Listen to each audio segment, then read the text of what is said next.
Hello everyone, and welcome back to X-Ranger. Before we begin, I thought it would be interesting if each of you could leave a comment indicating which part of the world you're joining us from. Also, don't forget to like and subscribe if you're enjoying the episodes. Now let's get comfortable, relax, and start our program. I've never really told this story properly before. Not the whole thing, anyway. It happened in late April 1992, and I still get this weird feeling in my stomach when I think about it. My family had moved to this small town near Red Lake, Ontario the year before because my dad got a job with a mining road crew. I was 17 at the time. It was a Saturday, and my buddy Kevin and I decided to go hunting. Nothing serious, just small game with our .22 rifles. We'd been out since early afternoon, working our way through this stretch of forest that bordered my family's property. Looking back, I realize how comfortable we'd gotten out there. Too comfortable. The day had been pretty uneventful. We'd bagged a couple rabbits and were feeling pretty good about ourselves. The sun was starting to set, and we figured we should head back. There was this open field we needed to cross before hitting the denser mixed woods that would lead us home. We were maybe halfway across this clearing when this feeling came over me.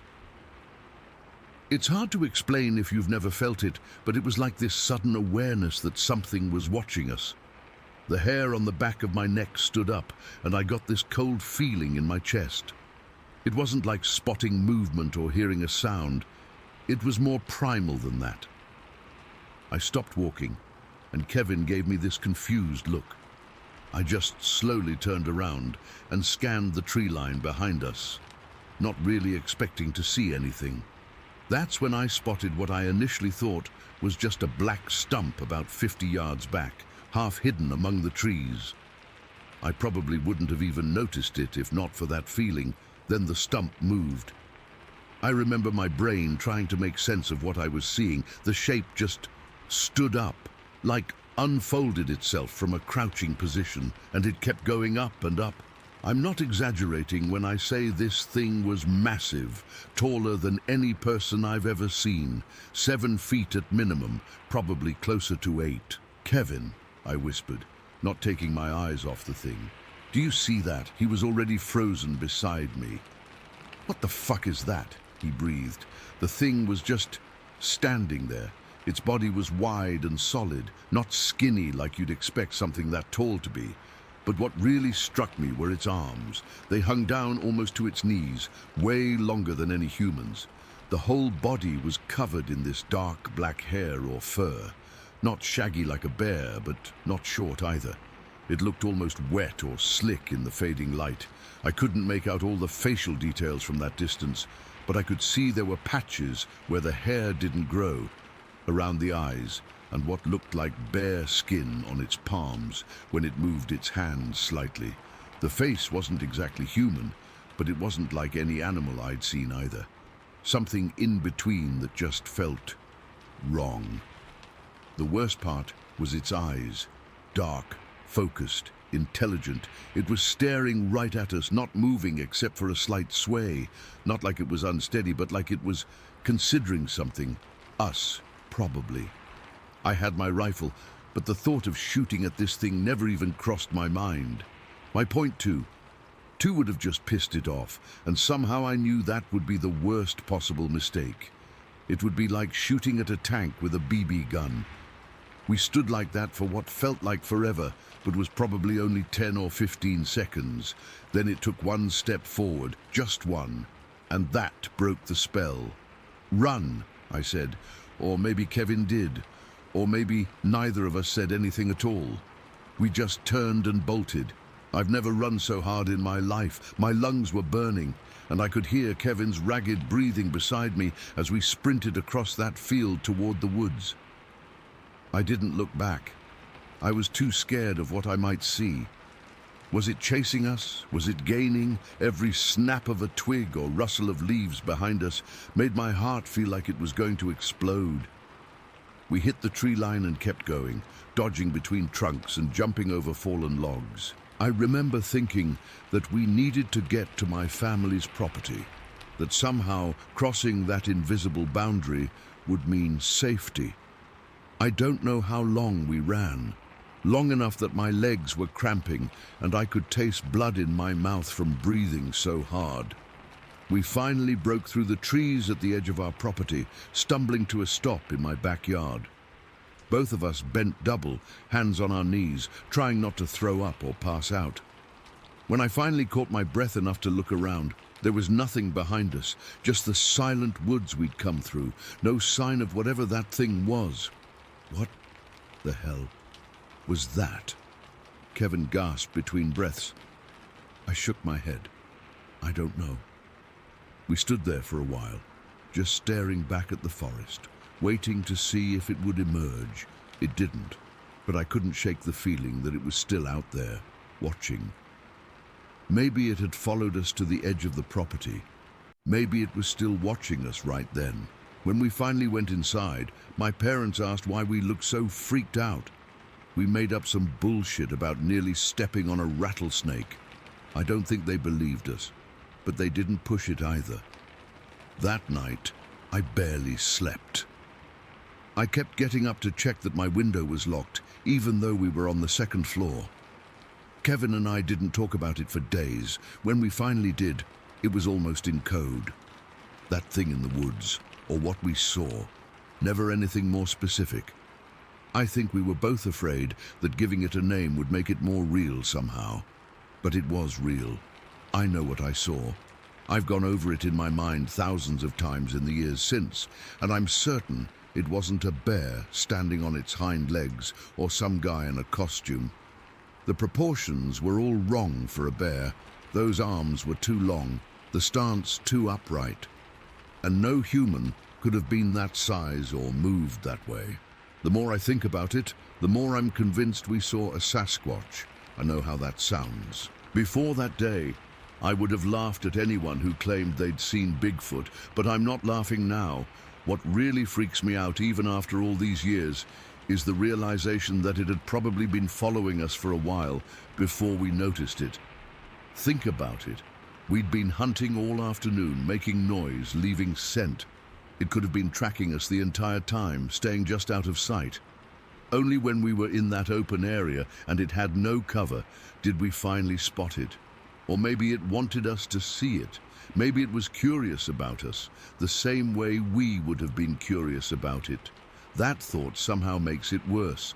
The idea that it was intelligent enough to deliberately reveal itself, to study our reaction. I didn't go back into those woods alone for months afterward. When I did, I carried a much bigger gun than a .22, though I still doubt it would have made much difference if that thing had wanted to hurt me. Kevin and I never told anyone about what happened, not for a long time anyway. We were 17. Who would have believed us? We'd have been the laughingstocks of the town. And part of me was afraid that talking about it would somehow summon it back, as stupid as that sounds. We've lost touch over the years, but I ran into him at a wedding about 5 years ago. After a few drinks, we ended up outside, away from everyone else, finally talking about it properly. He remembered it exactly the way I did. The height, the arms, the way it moved, the way it stared at us, the absolute certainty that whatever it wasn't human. Do you ever think about what might have happened if it had chased us? He asked me. I didn't answer, because we both knew it would have caught us easily. I moved away from Red Lake a year after the incident for college, and I've never moved back. My parents sold the property a few years later. Sometimes I wonder if the new owners have seen anything strange in those woods. I've never had the courage to ask. I've read accounts from other people who claim to have seen similar creatures, and a lot of the details match up with what Kevin and I saw. The height, the proportions, the intelligence in its eyes. It makes me feel less crazy, knowing we're not the only ones. I still go camping and hiking. I still enjoy the outdoors, but I'm never fully comfortable in the woods anymore, especially as the sun starts to set. That feeling of being watched never quite goes away. And I always always look back over my shoulder now. Sometimes I wonder if it remembers us, the two scared teenagers who ran away that day. I wonder if it's still out there in those woods, watching other hikers and hunters who have no idea what's observing them from just beyond the tree line. The weird thing is, I wasn't afraid of it at first. When it was just standing there, before it took that step toward us, I felt more awe than fear. It was only when it moved that the primal panic kicked in. Looking back, I don't think it meant to harm us. If it had wanted to catch us, I'm sure it could have. But intention doesn't matter much when you're face to face with something that defies explanation, something that shouldn't exist but clearly does, something that makes you question everything you thought you knew about the world around you. I'm 37 now, and I still check the windows before I go to bed. I still wake up sometimes thinking I can feel those eyes on me, and I still wonder what would have happened if, instead of running, we had stood our ground and watched to see what it would do next. I guess I'll never know. But one thing I do know for certain, we weren't alone in those woods that day, and I'm not convinced we ever really are. Story 2. I'm still not sure if I should be sharing this.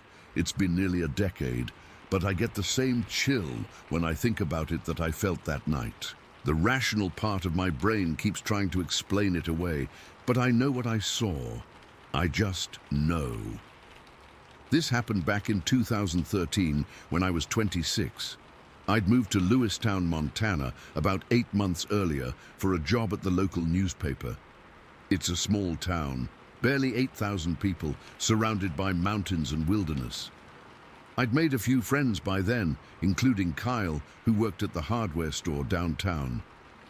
That night, we'd gone to the Yogo Inn for their Friday fish fry. It was late October, already dark by 7 o'clock, and there was this chill in the air that made you think winter was coming early. We stayed at the restaurant longer than planned, talking about normal stuff, work drama, the upcoming hunting season, local gossip, nothing special, just a regular Friday night in a small Montana town. Around 10:30, we decided to head back to my place to watch a movie. Kyle had picked me up earlier, so we were in his old Toyota pickup, one of those smaller models from the 90s, not those massive trucks you see everywhere these days. The heater barely worked, and I remember having my jacket zipped up to my chin as we drove. We took Route 191 out of town. If you've never been to central Montana, it's hard to explain how dark it gets at night. There's almost no light pollution, so when you're on those two-lane highways between towns, your headlights are cutting through pure darkness. The road was empty. We hadn't seen another car since leaving town. We were maybe 15 minutes outside Lewistown, talking about nothing important. Kyle was driving, and I was fiddling with the radio trying to find something besides static. The road there winds through some hills with pine forests on both sides. No streetlights, no houses, nothing but wilderness. I remember exactly when it happened because we'd just come around a bend, and Kyle had to slow down a bit. The headlights swept across the right side of the road, and that's when I first saw it. At first I thought it was a bear. There was this dark shape crouched down at the very edge of the pavement. I actually started to say, "Watch out for that." But I never finished the sentence because as our lights fully hit it, the thing stood up, and it just kept standing up. I've gone over this moment in my head 1,000 times since then. What I saw wasn't a bear. It wasn't an elk or a moose or any animal I've ever seen in Montana. This thing was massive, and it was standing on 2 legs. From our perspective in the truck, this creature's hips were even with our hood. Our hood. We were sitting in the cab of a pickup truck, and this thing's middle was level with our vehicle. I'm 5'7", and Kyle's around 6 feet tall, and both of us had to look up to see the full height of this thing. We passed by it so quickly that I only got a few seconds to process what I was seeing. Its legs were proportionally long and clearly muscular under all that hair. The hair itself was thick and dark, black or maybe very dark brown in the headlights. I couldn't make out facial features, just this enormous silhouette against the trees. It didn't move toward us or away from us. It just stood there, watching our truck pass. I didn't scream or anything dramatic. I just sat there, my body completely frozen, as if moving would somehow make it worse. Kyle didn't say anything either. He had slowed down instinctively when we first spotted the shape, but now he was accelerating again. His knuckles were white on the steering wheel. When we were about 50 yards past it, I finally found my voice. "Did you see that?" My words came out in a whisper, like I was afraid it might hear me. Kyle nodded, his eyes fixed on the road ahead. "Yeah." Just that one word, tight and clipped. "We need to go back," I said. Kyle looked at me like I'd lost my mind. "Are you crazy? No way." "Kyle, that wasn't normal. We need to see what it was." It was probably just a guy in hunting gear or something, but his voice had this tremor that told me he didn't believe that. I remember grabbing his arm. "Please, just turn around. If it's nothing, then it's nothing. But I need to know." He hesitated, then sighed and slowed the truck. There was a wide spot in the road about a quarter-mile ahead where he could turn around. The whole time, I kept looking out the back window, expecting to see that shape lumbering down the center of the road after us, but there was nothing but darkness. Kyle made a 3-point turn, and we headed back. The whole drive back to the spot took less than a minute. It couldn't have been more than that. But when we reached the place where we'd seen it, there was nothing there. Kyle stopped the truck in the middle of the road. That's how deserted this highway was at night, and we both stared out the windows. He even turned on the high beams, which illuminated the pine trees at the edge of the road and about 20 feet into the forest. Nothing. No movement, no massive figure, nothing. "Where did it go?" I whispered, more to myself than to Kyle. He shook his head. "I don't know, but it couldn't have gone far, not that quickly." That's what bothered me the most in that moment. Whatever we saw was huge, at least 8 feet tall, maybe taller. Something that size shouldn't be able to disappear in less than a minute, especially in dense forest. It would have had to move incredibly fast, making noise, breaking branches. But the forest was completely silent. We sat there for maybe 5 minutes, just listening and watching. I remember the sound of the truck's engine idling seemed unnaturally loud in that silence. There wasn't even wind in the trees. "We should go," Kyle finally said. "I don't like being stopped out here." I nodded, but I couldn't tear my eyes away from the tree line. There was this feeling in my gut, this absolute certainty that we were being watched, not just watched, studied. I felt like prey. As Kyle put the truck back in drive, I saw something that still gives me nightmares. About 30 yards into the forest, just at the edge of where our headlights reached, I caught a glimpse of movement, just the slightest shift of shadow, and then 2 points of reflected light, like eyes catching the headlights, but much higher off the ground than any normal animals would be. "Kyle," I said, my voice barely audible. "It's still there." He followed my gaze and must have seen it too, because he immediately hit the gas. The truck's tires spun for a second before finding traction, and we shot forward. Neither of us spoke for the next few miles. I kept looking back, half expecting to see something massive bursting out of the trees onto the road behind us, but there was nothing but the empty highway disappearing into darkness. Finally, Kyle broke the silence. "What the hell was that?" I shook my head. "I don't know." But even as I said it, a word was forming in my mind, a word I'd always associated with myths and badly faked videos. Sasquatch. "It was just a guy," Kyle said, but he sounded like he was trying to convince himself more than me. "Some hunter or something." "No hunter would stand that close to the road at night," I said, "and no human is that tall." Maybe it was on something, a rock or a stump, but we both knew that wasn't true. We'd seen it stand up from a crouching position. We'd seen its proportions. Those weren't human proportions. When we got back to my apartment, we sat in Kyle's truck for a while, neither of us wanting to go inside, but not wanting to stay out in the dark either. We tried to rationalize what we'd seen: a bear standing oddly, a hunter in special gear, even a tree stump that our minds had transformed into something else. But none of those explanations fit what we'd seen. The way it moved was too natural, too fluid for a costume. Its proportions were wrong for any animal native to Montana, and it had disappeared so quickly, so completely despite its size. Over the next few weeks, I tried telling a few people about what we'd seen. My co-workers at the newspaper laughed it off. Sasquatch in Lewistown? Sure, Sarah. One suggested I pitch it as a Halloween feature. Another asked if I'd been drinking that night. Even my family back home in Oregon thought I was exaggerating or had been scared by a regular animal. My mum suggested it might have been a young moose, even though I kept telling her moose don't stand on two legs. Kyle and I talked about it less and less as time went on. I think he wanted to forget it.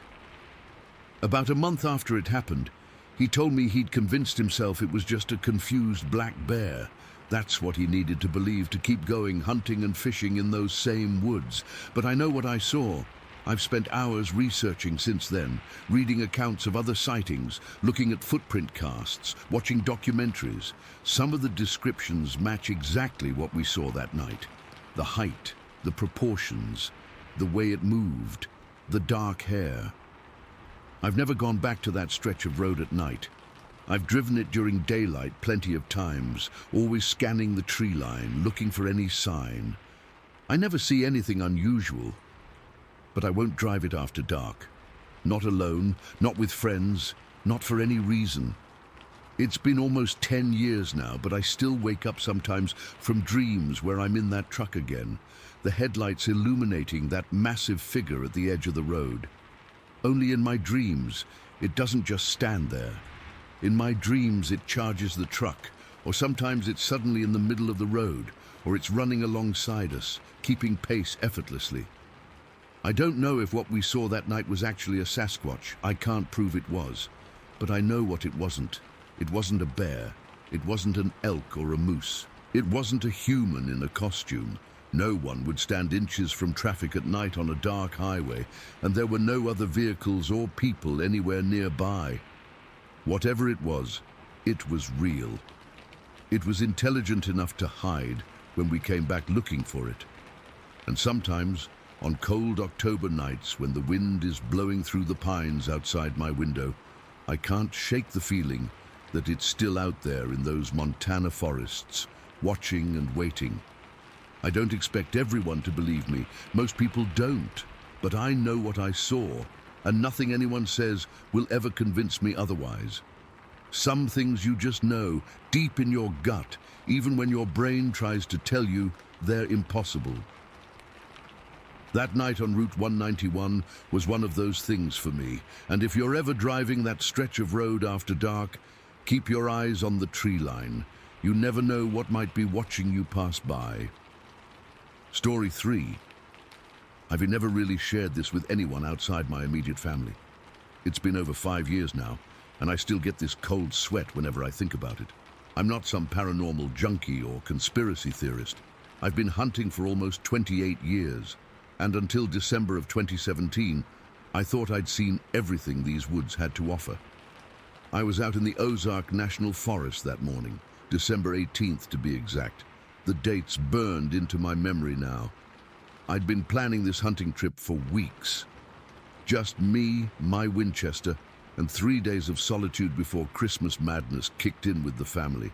I know the Ozarks like the back of my hand. Been hunting there since I was a teenager with my dad. That morning, I woke up around 4:30 in my small tent. It was cold as hell, maybe 25 degrees. But I was prepared with layers and my thermal gear. I remember taking a quick sip of coffee from my thermos before heading out. Still pitch black, but that's how I like it. Getting to my spot well before sunrise, settling in, becoming one with the environment. By 5:15, I was already at my favorite spot, positioned against this massive oak tree that gives me a perfect view of a natural clearing. The sky was just beginning to lighten slightly, that deep blue-black before dawn, where you can barely make out shapes. No moon that morning, just stars fading as dawn approached. I remember checking my watch, 5:22, and thinking I had about an hour before good light. I was sitting there completely still, controlling my breathing like I always do. 20+ years of hunting teaches you patience. The forest was quiet, too quiet, honestly. Usually, there's at least some pre-dawn activity, birds starting to stir, maybe a raccoon rustling through leaves, but there was this stillness. At the time, I just thought it was the cold. Around 5:45, I started getting this weird feeling. Any hunter will tell you that you develop this sixth sense in the woods. The hair on my arms was standing up despite my layers. I scanned the area slowly, not moving my head much, just my eyes. That's when I noticed something about 70 yards to my left. At first, I thought it was just a shadow, maybe a large boulder I'd somehow never noticed before. But as my eyes adjusted, I realized it was a shape, a dark shape, partially hidden behind a thick cluster of bushes. I focused on it, trying to make out what I was seeing in the dim pre-dawn light.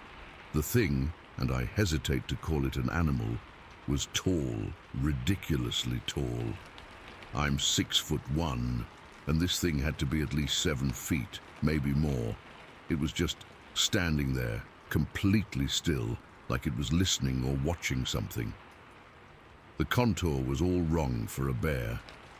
Bears have this distinctive hunch, but this thing was straight, upright, and the hair covering it was almost black, not brown like our local black bears. What really got me was the shoulders. Jesus Christ, the width of those shoulders.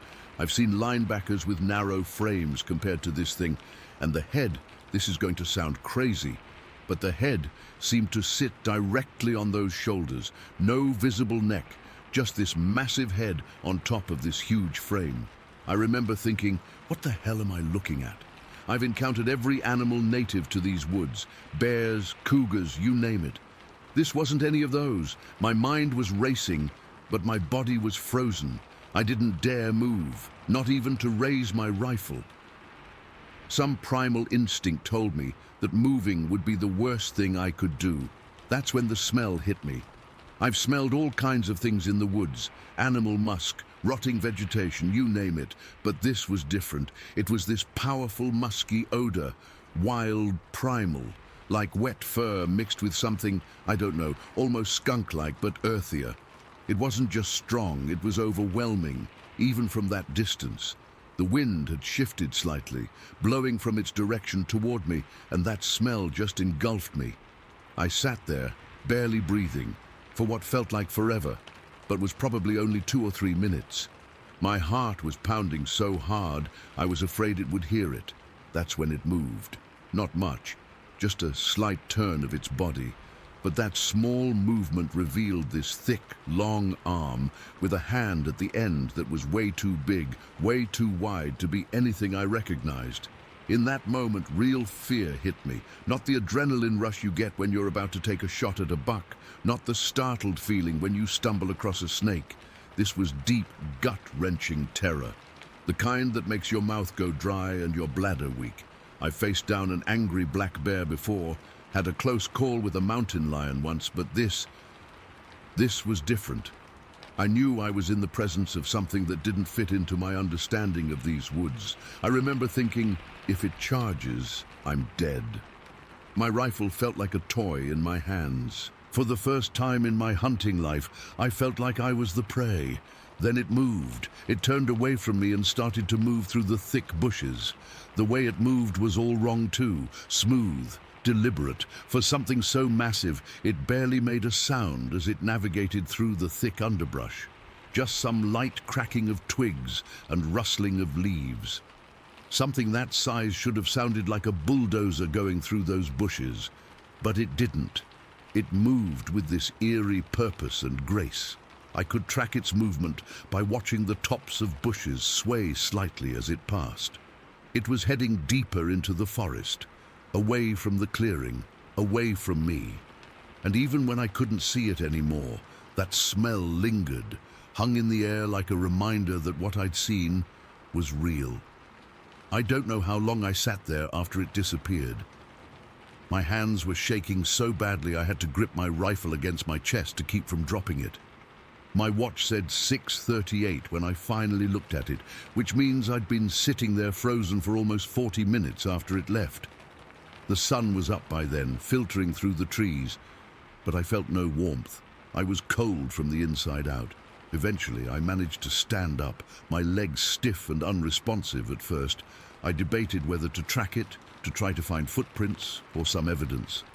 The hunter in me wanted proof of what I'd seen, but something deeper, something instinctual told me to leave, to get the hell out of there and not look back. I listened to that instinct.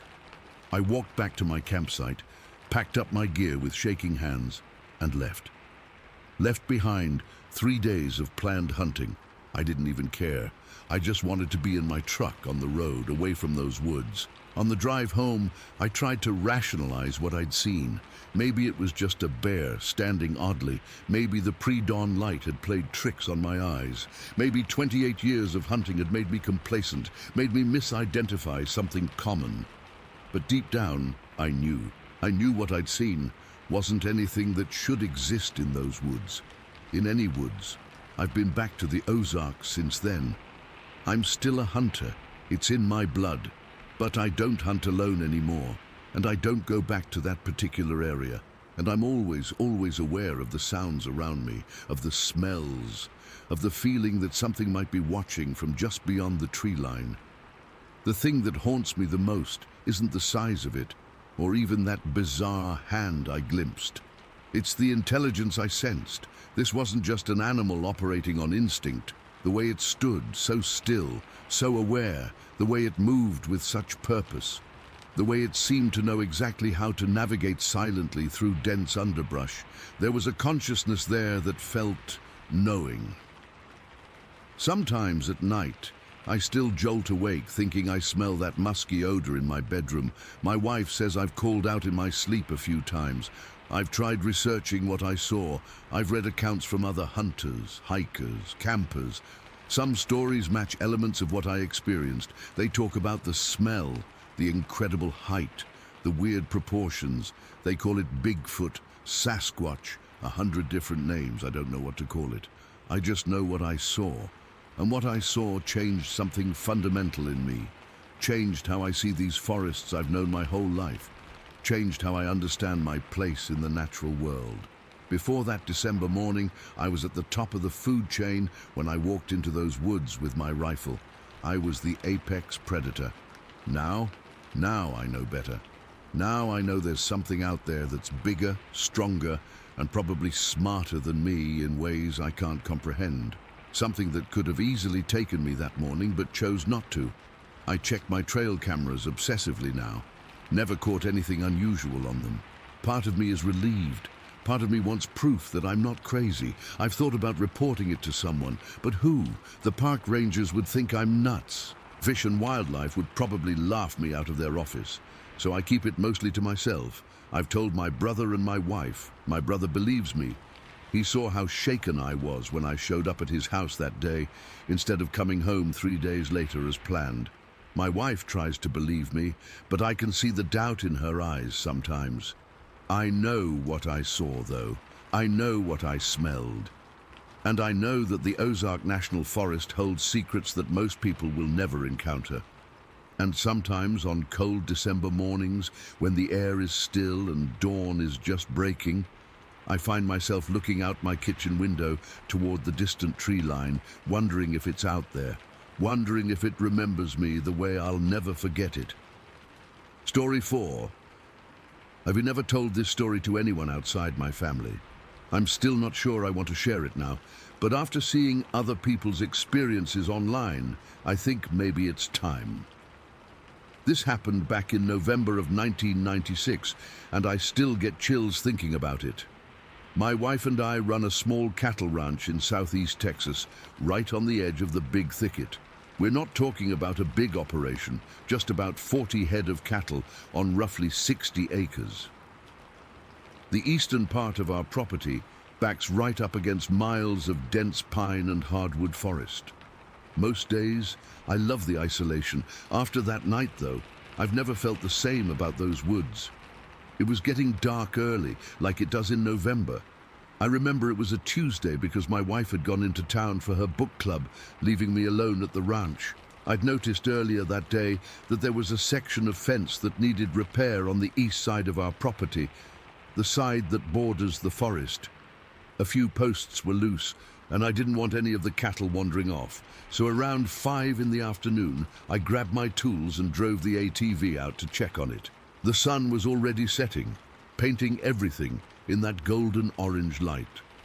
I remember thinking how quiet it was. Usually you hear all kinds of birds and critters making noise, especially near dusk. But that evening was different. There was this heavy silence that made the hair on my neck stand up. I was hammering the fence post back into place when I heard it. Movement in the trees, maybe 30 yards into the forest. Not like a deer or coyote moving through underbrush. This was heavy, deliberate, like something big was pacing parallel to the fence line. "Hello?" I called out, thinking maybe it was one of the neighbors, though that wouldn't make much sense given how far we are from anyone else. No response, just more movement, branches snapping, then silence. I finished fixing the fence as quickly as I could and headed back to the house.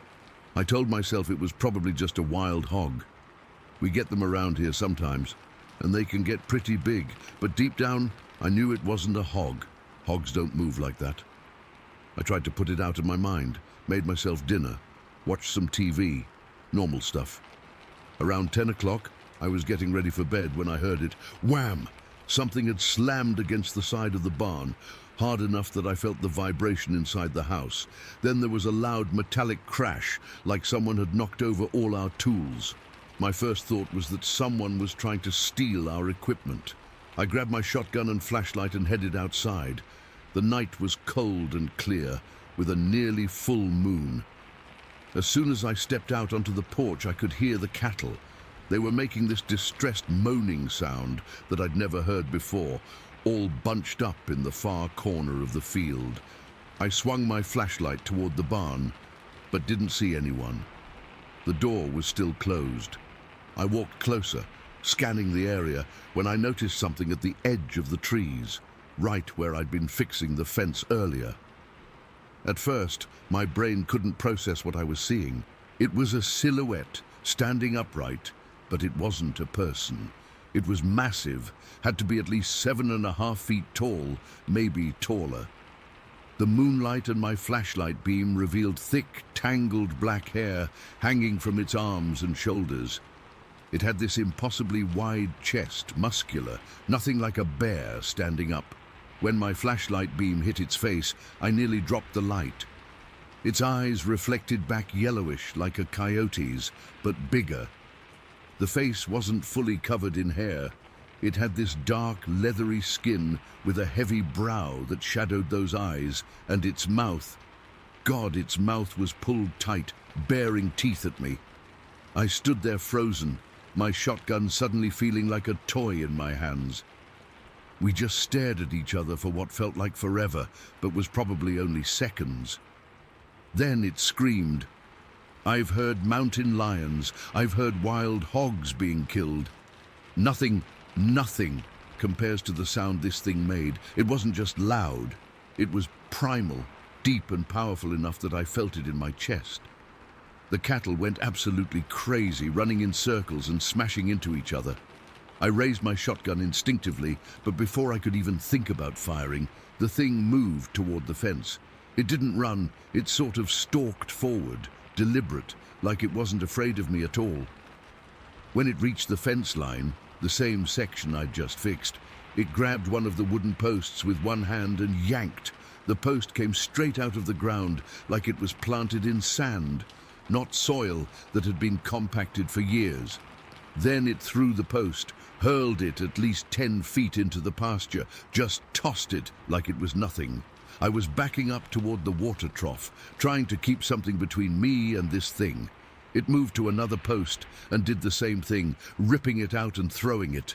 The fence wire was snapping and twanging as it came loose. Then it started grabbing rocks, not pebbles. I mean stones the size of bowling balls that were part of a small drainage area near the fence line.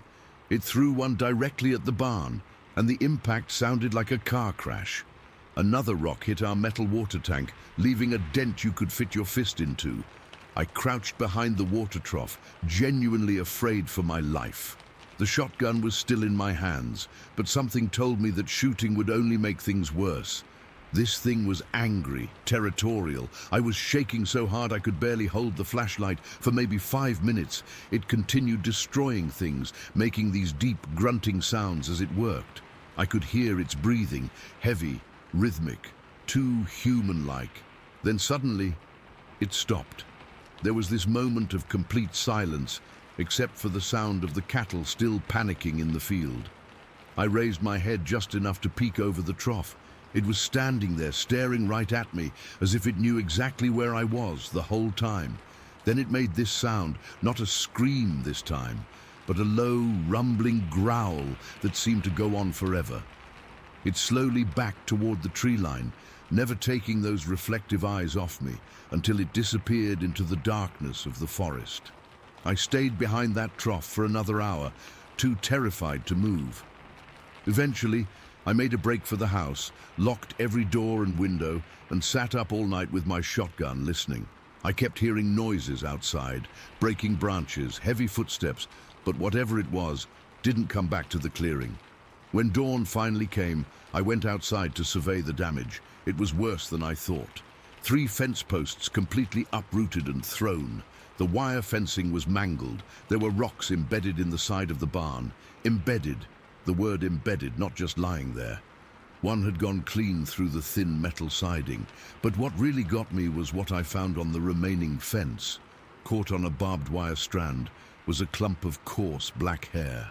Too thick to be from any animal I knew of. Too long to be from a bear. Not that we have many bears around here anyway. I put it in a plastic bag and still have it somewhere, though I've never shown it to anyone outside the family.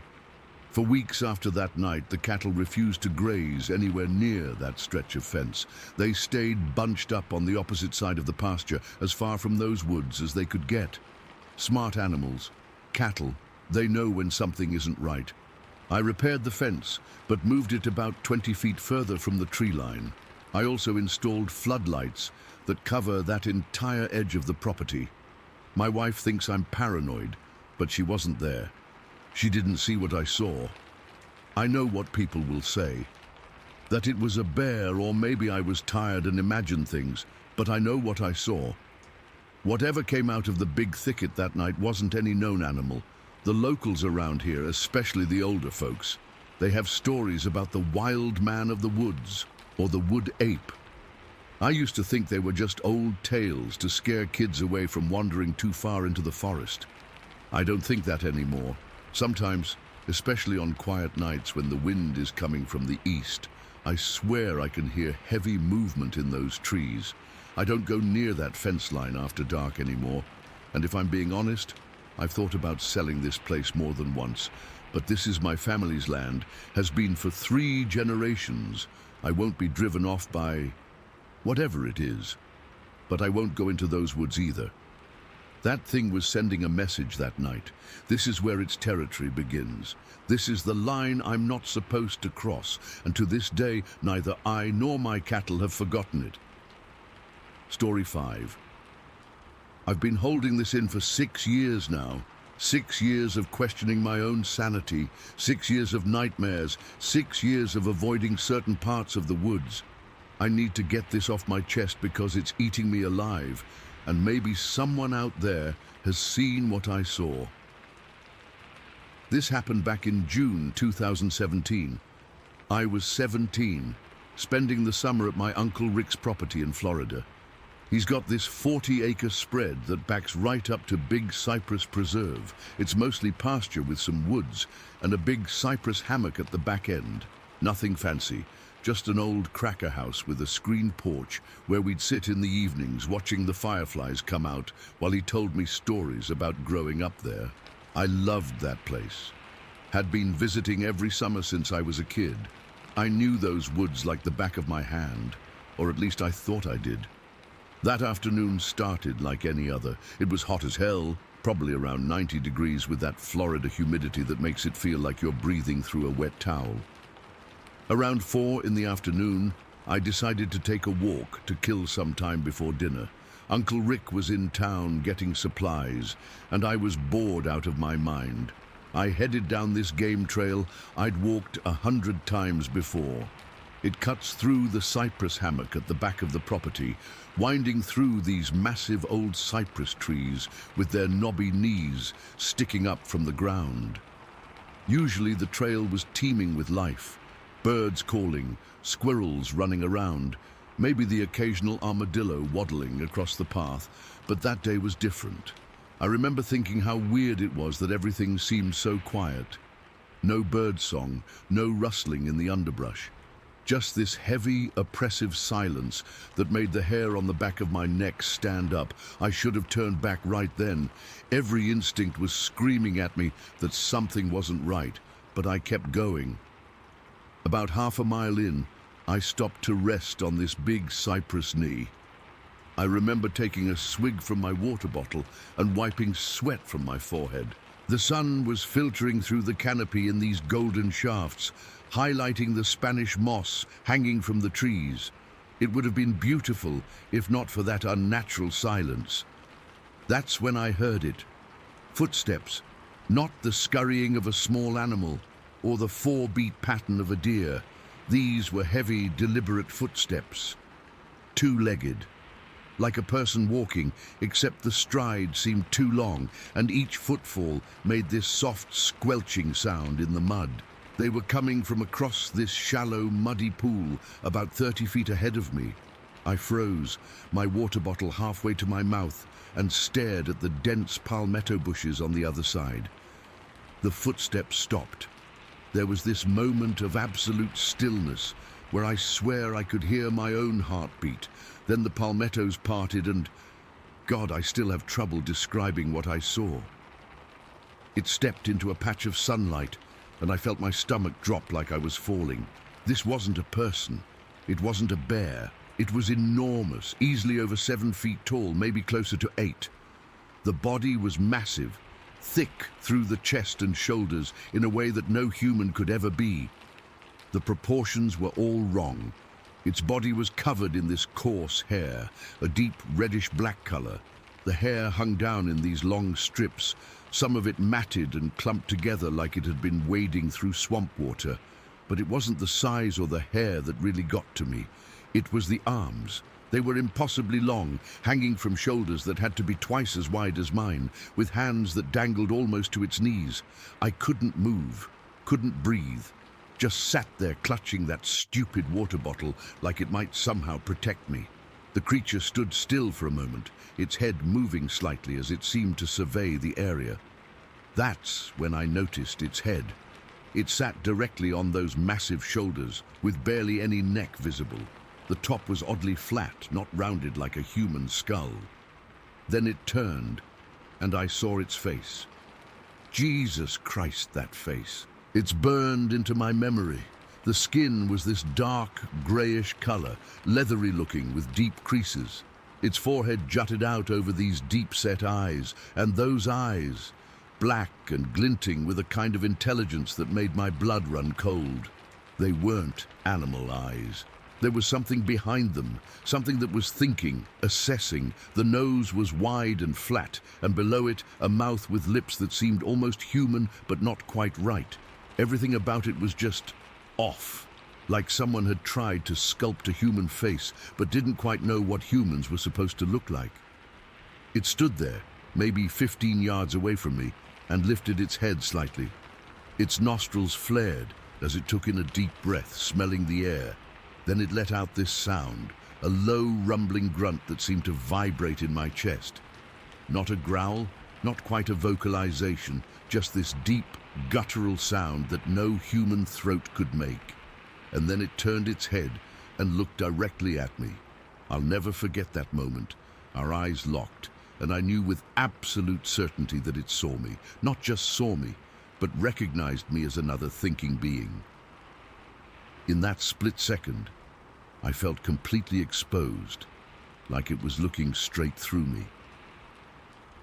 My body finally caught up with my brain, and pure animal panic took over. I scrambled off that cypress knee and took off running back down the trail. I didn't look back, didn't think, just ran like hell. My feet pounded against the dirt path as branches whipped at my face and arms. My lungs burned, but I couldn't stop. Behind me, I heard it. The heavy footfalls, faster now, and the sound of vegetation being crushed as it moved. It was following me, chasing me. The sound of breaking branches and that heavy breathing drove me forward with a kind of terror I've never felt before or since. I ran until my legs felt like they would give out, following that winding trail back toward the house. When I reached the old fence line that marked the edge of the hammock, my foot caught on an exposed root, and I went down hard, skidding in dirt. That's when the footsteps behind me stopped. I rolled over, gasping for breath, every muscle screaming, and looked back. It was standing just inside the tree line, maybe 40 feet away, half hidden by the shadows.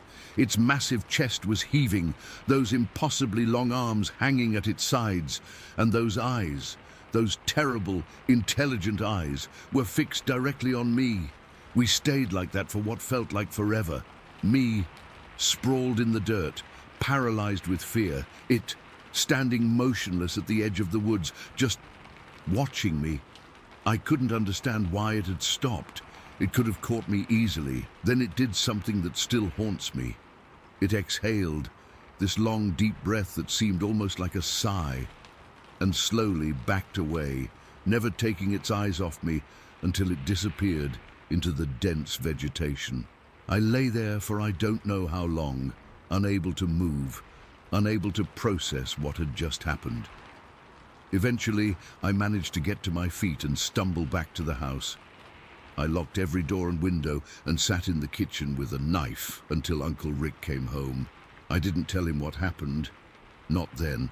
I was too scared, too confused.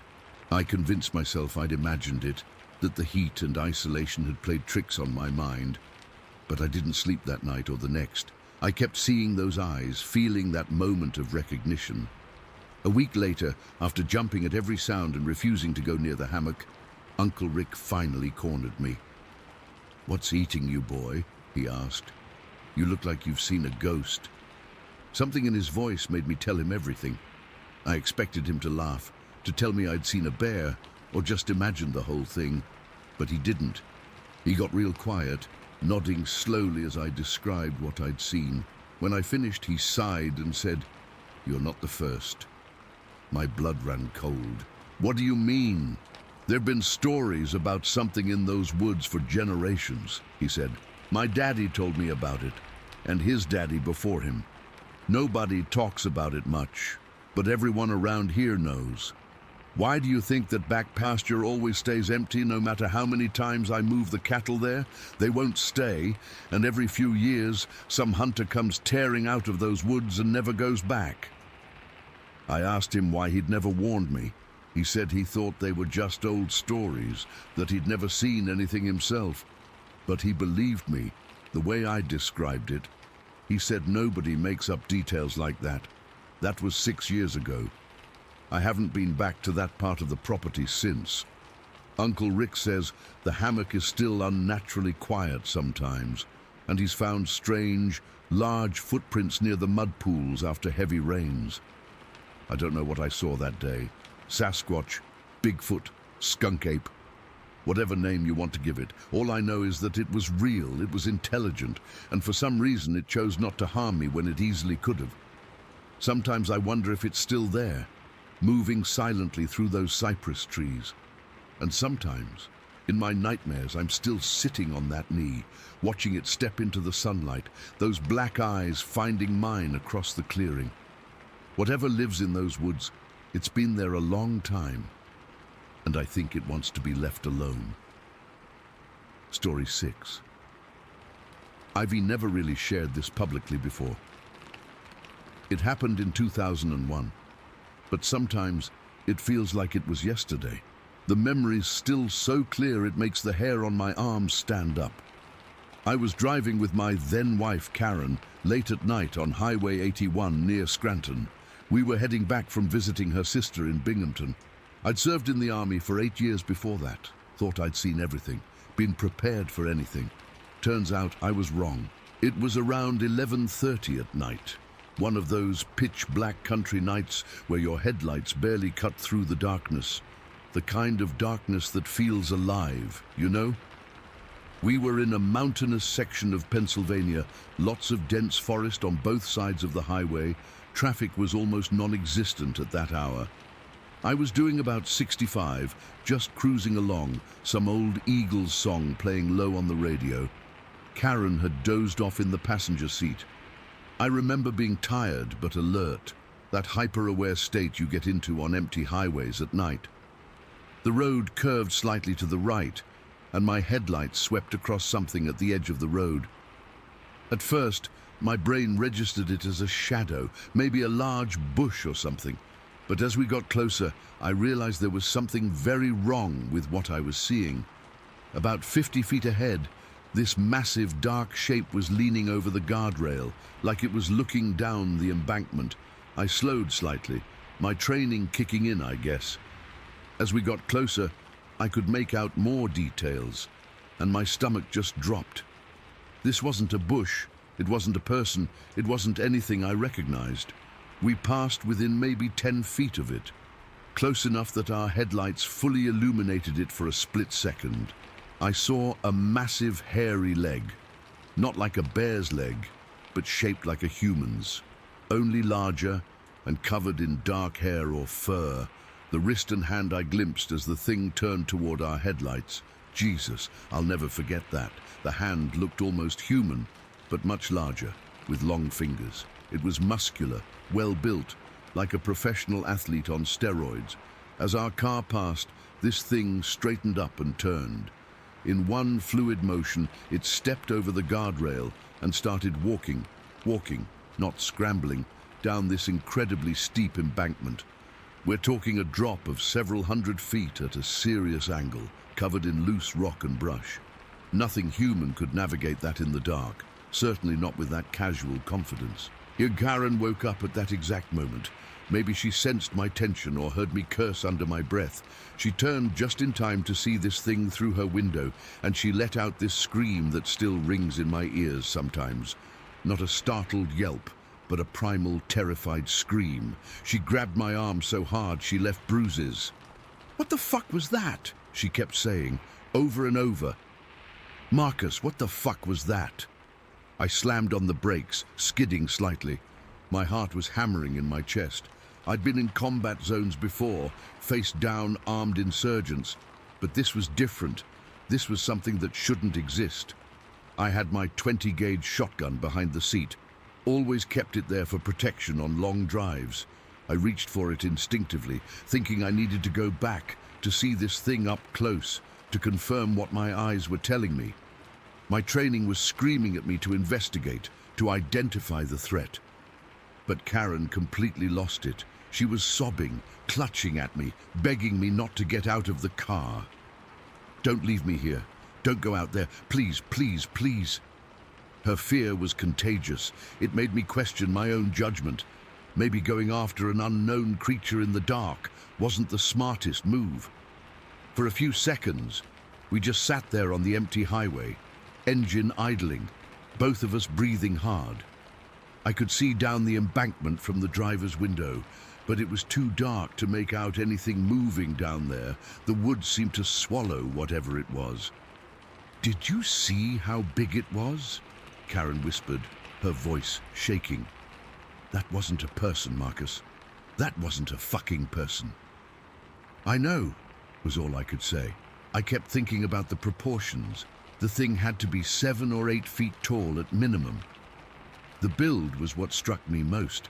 Broad-shouldered, powerful, like a linebacker but bigger, and the way it moved, so confident, so at home in terrain that would challenge even experienced hikers with proper equipment in daylight.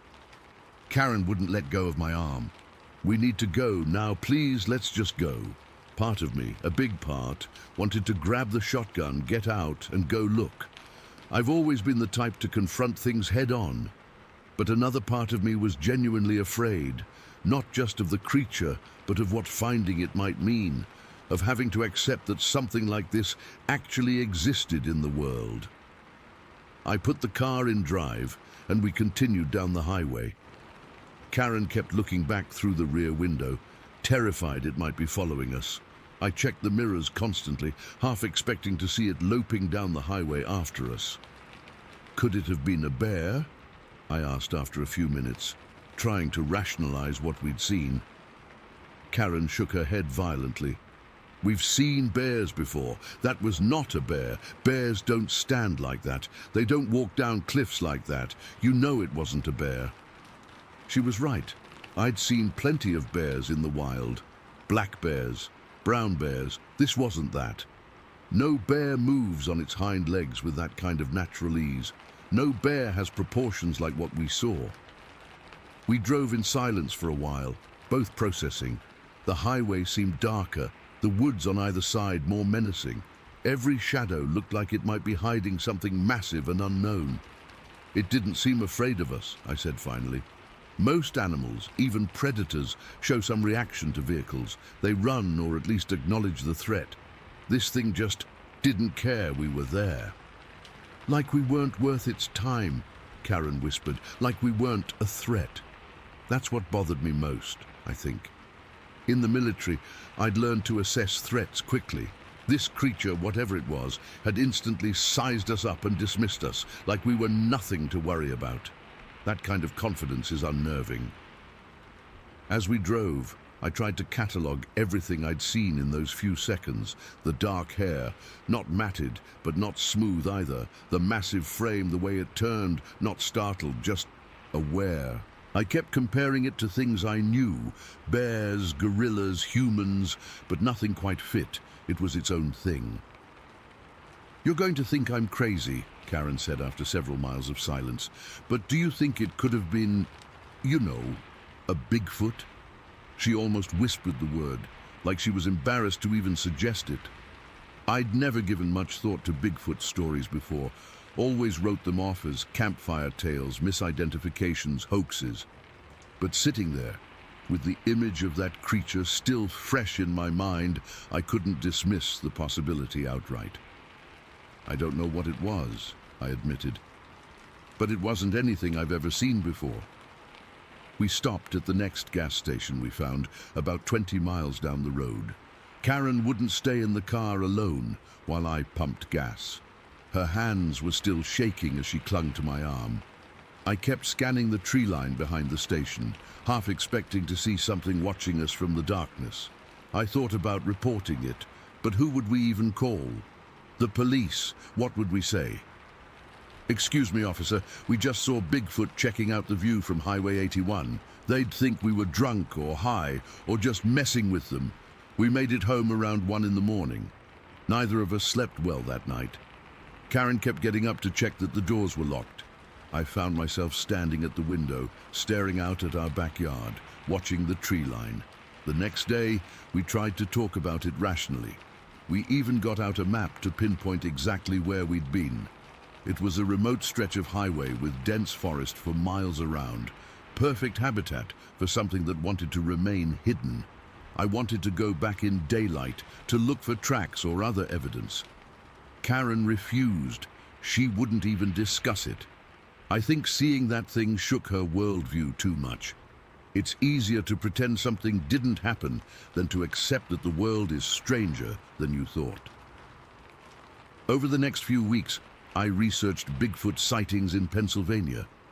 Turns out there have been hundreds reported over the years, many in that same general area.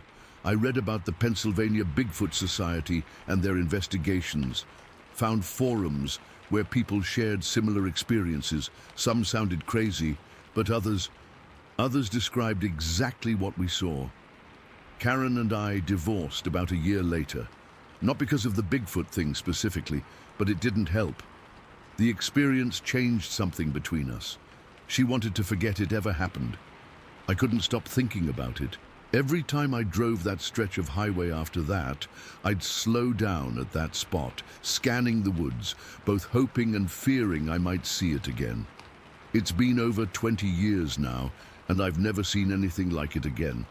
Sometimes I almost convince myself it was a trick of the light, or that my mind exaggerated the memory over time. But then I'll remember Karen's scream, the absolute terror in her voice. You can't fake that kind of fear. I've been in the military. I've hunted all my life. I know what's supposed to exist in those Pennsylvania woods, and what I saw that night wasn't on the list. Sometimes I regret not grabbing that shotgun and investigating. What if I'd found proof? What if I'd managed to document something that would change our understanding of the natural world? But other times, especially late at night when the house is quiet and dark, I'm glad I stayed in the car. Because whatever that creature was, it was at home in a terrain that would have been deadly for me to navigate in the dark. It was bigger, stronger, and knew the territory, and it had already decided I wasn't worth its concern. I don't know what we saw that night on Highway 81. I can't prove anything. All I know is that something walked down a nearly vertical embankment with the casual ease of someone taking a stroll in the park. Something that looked at our car and decided we weren't interesting enough to bother with. And sometimes, that's what scares me most. Not that it exists, but that it's out there somewhere, going about its business, completely unconcerned with being discovered. Because things that don't fear discovery don't need to hide. They just need to be dismissed as impossible. Story. I've been hunting for most of my life. My dad took me on my first deer hunt when I was 12, and I've gone every season since then.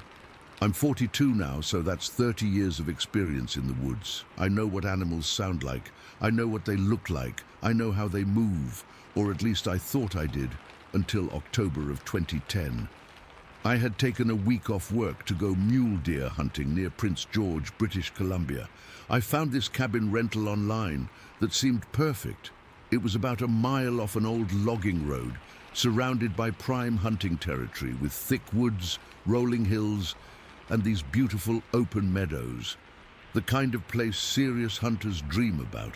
The owner had told me the deer population was healthy that year, and I was excited to get out there. The first 3 days were pretty standard. I saw some decent bucks, but nothing I wanted to take yet.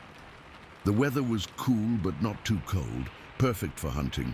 I'd wake up before dawn, make some coffee on the little propane stove, and head out to find a good spot.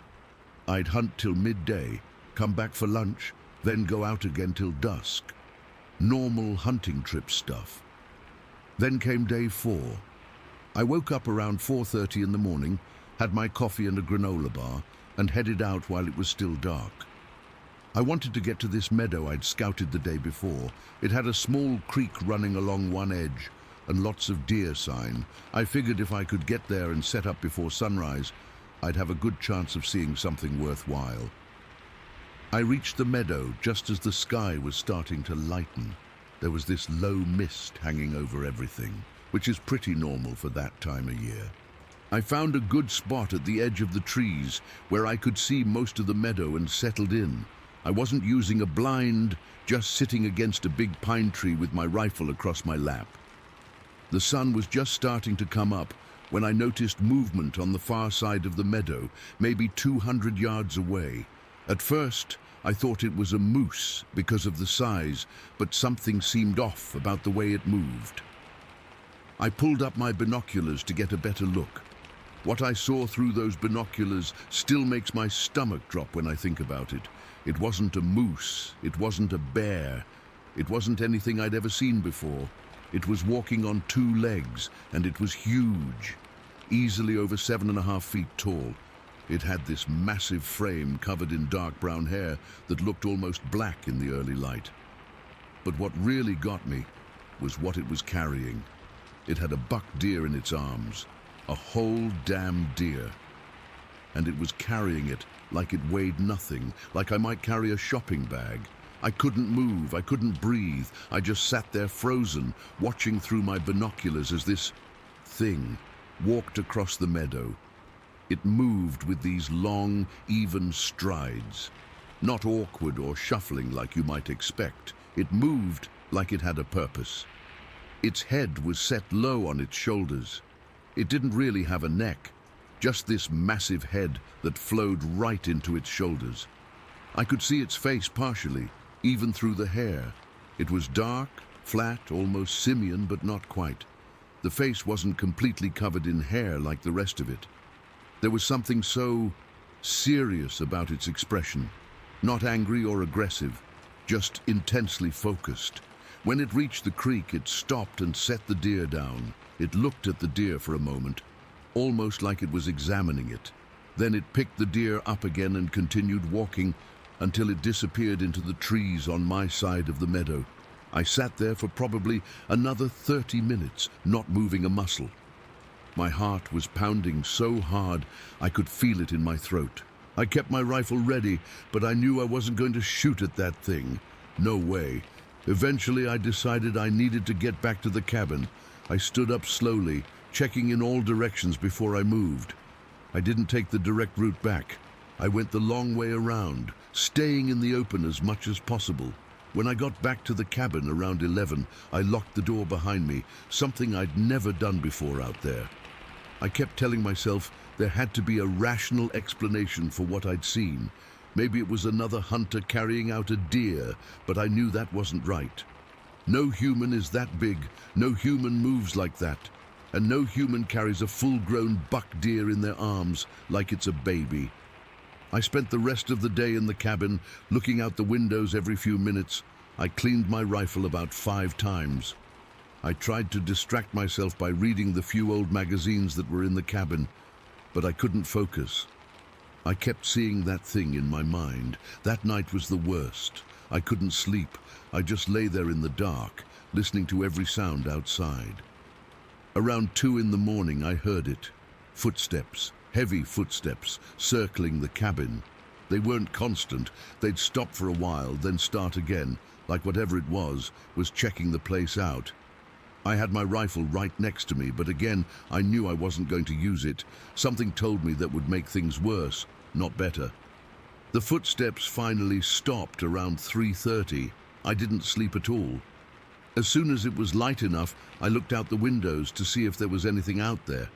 I didn't see anything at first, but then I noticed something at the edge of the clearing where the cabin sat. Tracks, big tracks.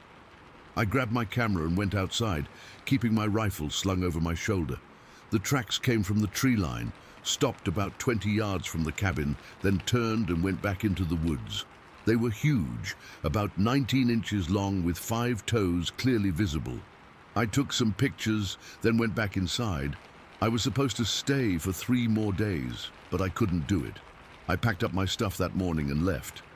The whole time I was packing, I felt like I was being watched. That feeling didn't go away until I was in my truck, driving back down the logging road. I've never told many people about what happened. Who would believe me? But I know what I saw. It wasn't a bear. It wasn't a guy in a suit. It was something else. The thing that sticks with me the most, besides its size and strength, was the way it moved.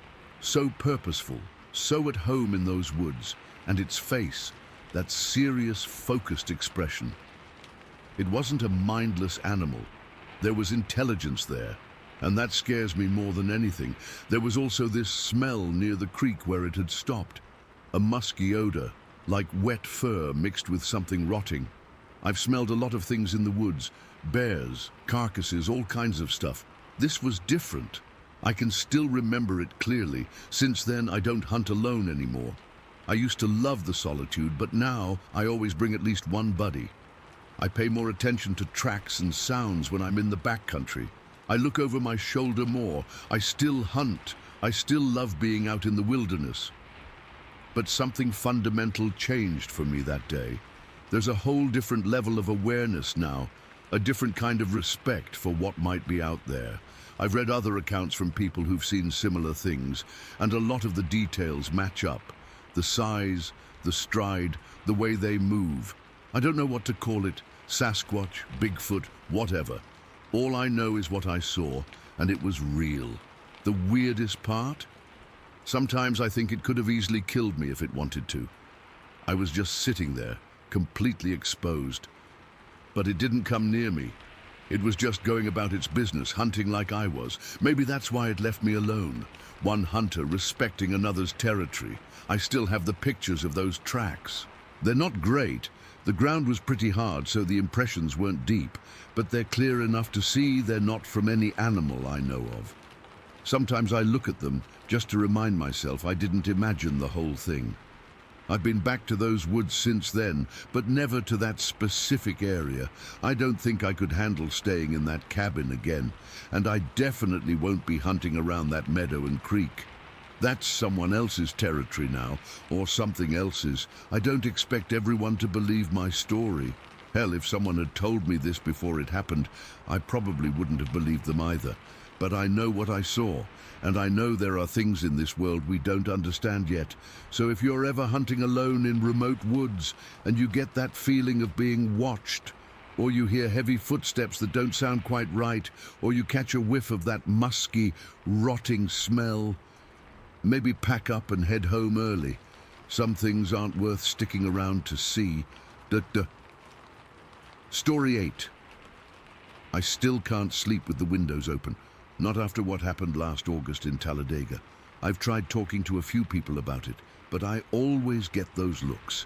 You know the ones, where they're trying to decide if I'm crazy or just making stuff up for attention. So I figured I'd share it here, where at least some of you might understand or have experienced something similar. I'd been planning this solo camping trip for months. Work had been absolute hell. I'm in IT, and we'd just gone through a system migration that basically meant 3 months of 60-hour weeks and constant calls from angry users. I needed to decompress, to get away from screens and people and just breathe. Talladega National Forest seemed perfect. It's beautiful in August. Yeah, hot and humid as hell, but the forests are thick and green, and I found this spot about 2 miles down an old logging road where I could park my small camper. It was nothing fancy, just a converted cargo trailer. I'd fixed up myself with a bed, mini kitchen, and some storage. But it was mine, and it was perfect for getting away. The spot I found was incredible, surrounded by these massive oak and pine trees, with a little creek about 50 yards away that you could hear babbling at night. No designated campsite, no facilities, just pure wilderness. I made sure to follow all the rules about where you can and can't camp, of course. The first 2 nights were exactly what I needed. Peaceful, quiet, except for nature sounds, and not another human being for miles.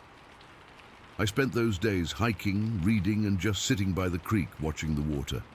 Cell reception was spotty at best, which was honestly a blessing. I'd check in with my mom once a day, just so someone knew I was alive, then turn the phone off to save battery. The 3rd day went just like the others. I hiked for a few hours in the morning, came back to camp for lunch, read for a while, then gathered some kindling for my camp stove. I'm super careful about fire safety, especially in forests like that. I made dinner around 7. Just some beans and rice with canned chicken mixed in, nothing fancy, but it hit the spot after a day outdoors. As the sun started setting, I sat in my camp chair watching the light change through the trees. This was always my favorite time of day while camping, that golden hour when everything gets quiet and the day creatures start bedding down while the night ones haven't quite woken up yet. We stayed outside until it was fully dark, watching the stars appear one by one through gaps in the canopy. The moon was nearly full, so even with the thick tree cover, there was decent visibility around my camp. I turned in around 10:30. My little camper was cozy, and I left the windows open with the screens closed to let the cool night air in. I fell asleep almost immediately, completely relaxed after 3 days of being unplugged from the world. I don't know exactly what time it was when I woke up, probably around 2 or 3 in the morning. I didn't check my phone or watch. I just remember opening my eyes and immediately feeling that something was wrong. You know that feeling when you're being watched? That prickling sensation on the back of your neck? It was like that, but 100 times stronger. The first thing I noticed was the silence. Complete, absolute silence. If you've spent time in forests at night, you know they're never quiet. There's always something, frogs croaking, insects chirping, leaves rustling, something. But there was nothing. No sound at all except my own breathing, which suddenly seemed way too loud. The air inside the camper felt different too, heavy, like right before a thunderstorm. But there weren't any clouds when I'd gone to bed. It felt pressurized somehow. And there was a smell I couldn't quite place, musky and wild, like wet fur and earth, and something else I can't describe. I was lying on my back and I slowly rolled onto my side to look toward the window at the head of my bed. That's when I saw it, and I swear my heart stopped for a second. There was a face staring at me through the screen, so close I could see the moisture from its breath fogging the mesh. A face that shouldn't exist. It was huge, much wider than a human face, with a pronounced brow ridge that shadowed its eyes. The face was covered in dark hair, almost black in the moonlight, but with patches of exposed skin around the eyes, nose, and mouth. The skin looked weathered and dark, like old leather. Its eyes are what I remember most clearly. Deep set and dark. I couldn't tell what color in the moonlight, but intelligent. So intelligent. They weren't animal eyes. They were studying me, analyzing me. Those eyes knew I was awake and were watching for my reaction. Its nose was broad and flat, almost like a gorilla's, but proportioned differently. And its mouth, God, its mouth was slightly open, revealing teeth that looked human-like, but larger. I could hear it breathing. Slow, measured breaths through its nose and mouth. I didn't scream, I didn't move. I just lay there, staring back at it, afraid that any sudden movement would provoke it. We looked at each other for what felt like forever, but was probably only about a minute. Then it moved back from the window. I heard the crunch of gravel under heavy feet as it stepped away.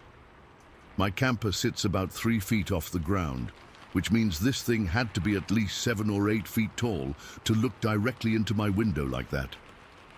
I listened as it moved around the side of the camper. Each footstep was deliberate and heavy. Then it stopped near my door. I heard a loud, deep sniff, like it was smelling the door, maybe picking up my scent. Then came a sound I'll never forget, the slow scrape of something dragging across the metal exterior of my camper.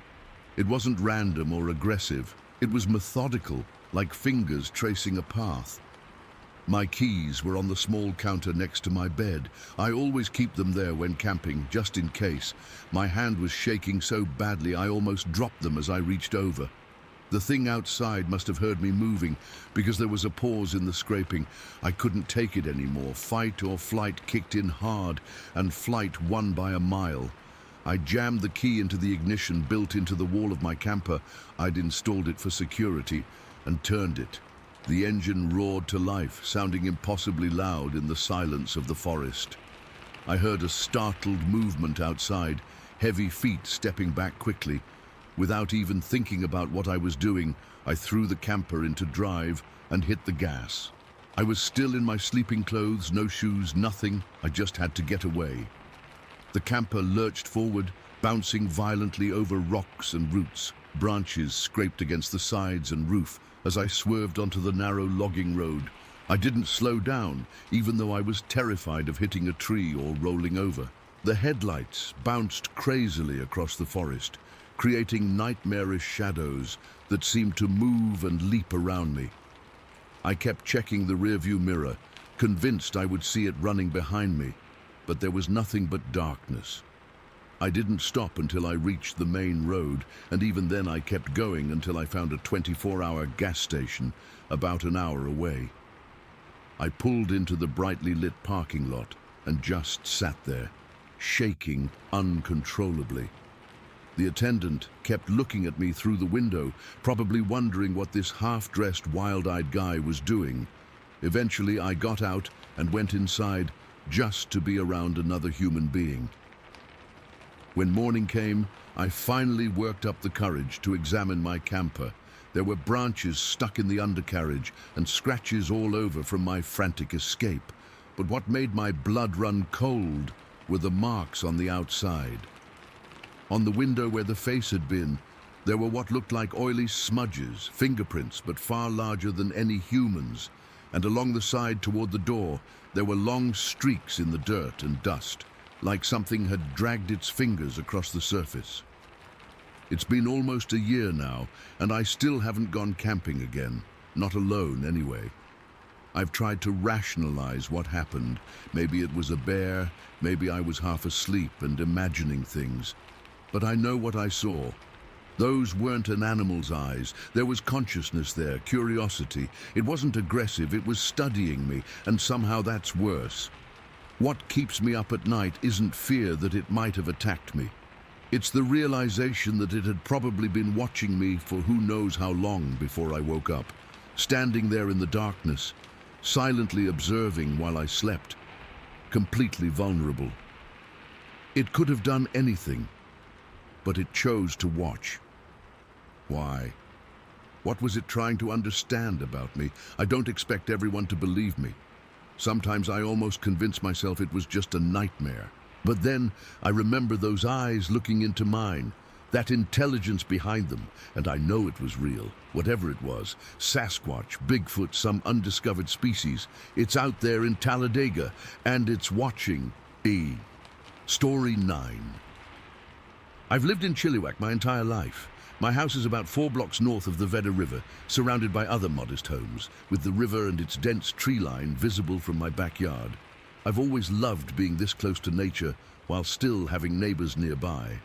I'm 42 years old, and I've heard just about every sound this area can produce. Coyotes, owls, the occasional cougar screaming in the distance. At least I thought I had. What happened that night in June of 2012 still makes my skin crawl when I think about it. I've never shared this publicly before, but I need to know if anyone else heard what I heard, or if anyone can explain it. I've spent over a decade trying to make sense of it. It was the night of June 14th, 2012. I remember the date specifically because I had just finished my tax extension paperwork earlier that evening. Yeah, I was really pushing the deadline. I went to bed around 11, leaving my bedroom window open because it was one of those perfect early summer nights. Not too hot, not too cold. Just a gentle breeze carrying the scent of the river and the pines. I fell asleep easily, but woke up suddenly at around 2:15 in the morning. At first, I wasn't sure what had woken me. The digital clock on my nightstand cast a red glow across my room, and I lay there for a moment, blinking in confusion. Then I heard it. The sound came through my open window, clear as day, despite seeming to originate from down by the river bend, where the trees grow especially thick. It started as this long, drawn-out whoop that gradually rose in pitch before transforming into something I can only describe as a hollow, echoing howl. It wasn't a sound I'd ever heard before in all my years living here. It wasn't human, but it wasn't like any animal I recognized either. I sat up in bed, suddenly wide awake, my heart pounding. The sound repeated, following the same pattern, starting low, rising to that eerie howl, then fading, then again and again. What struck me immediately was how powerful it was, not just loud, but somehow commanding. It filled the air with a presence that was almost physical.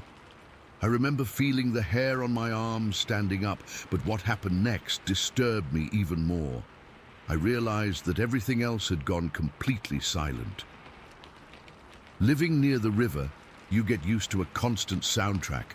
Frogs croaking, crickets chirping, the occasional hoot of an owl, even the distant hum of the highway that never quite disappears. But in that moment, there was nothing, absolute stillness, except for those calls.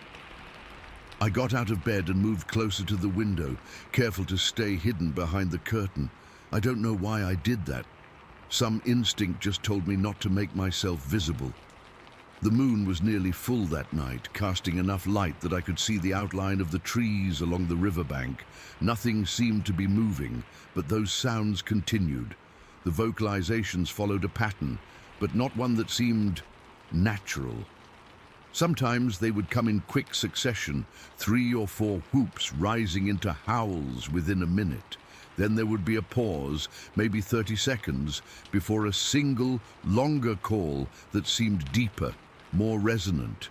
It was as if whatever was making the sound was trying different variations, almost like it was communicating something specific. I stood at that window for what must have been 15 minutes, just listening. The calls changed during that time, shifting from the high-pitched whoops to these deep, mournful bellows that seemed to vibrate the glass in my window. I remember thinking that whatever was making these sounds had to be massive to produce vocalizations with that much bass and power. Then suddenly, there was silence. Not just from the creature, but the same eerie, complete silence from everything else too. I waited, straining my ears, wondering if it had stopped. Part of me felt relief, but another part, a part I don't like to acknowledge, felt disappointment, like I'd been witness to something rare that had now ended. But it wasn't over. After maybe 2 minutes of silence, the calls started again. Only this time, they were farther away. The sound was moving downstream, following the river away from my house.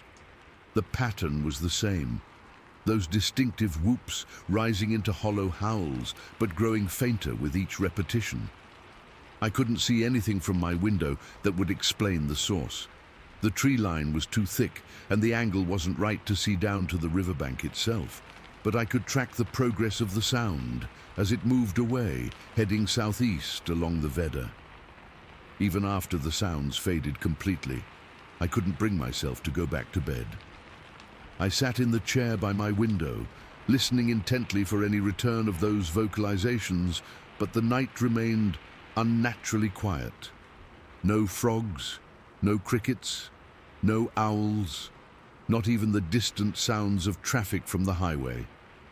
It was as if everything in nature was holding its breath, waiting to see if it was safe to make noise again.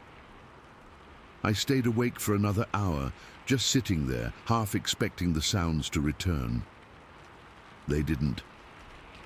Eventually, I noticed the first hints of dawn appearing. Not actual sunrise yet, but that subtle lightening of the sky that comes before. And only then did I start hearing the normal night sounds returning. First a single cricket, then a few more joining in, then a bullfrog down by the water. It was like watching nature cautiously coming back to life. By the time the birds started their morning songs, things seemed almost back to normal. Almost. But I couldn't shake the feeling that something significant had happened. I called in sick to work that day.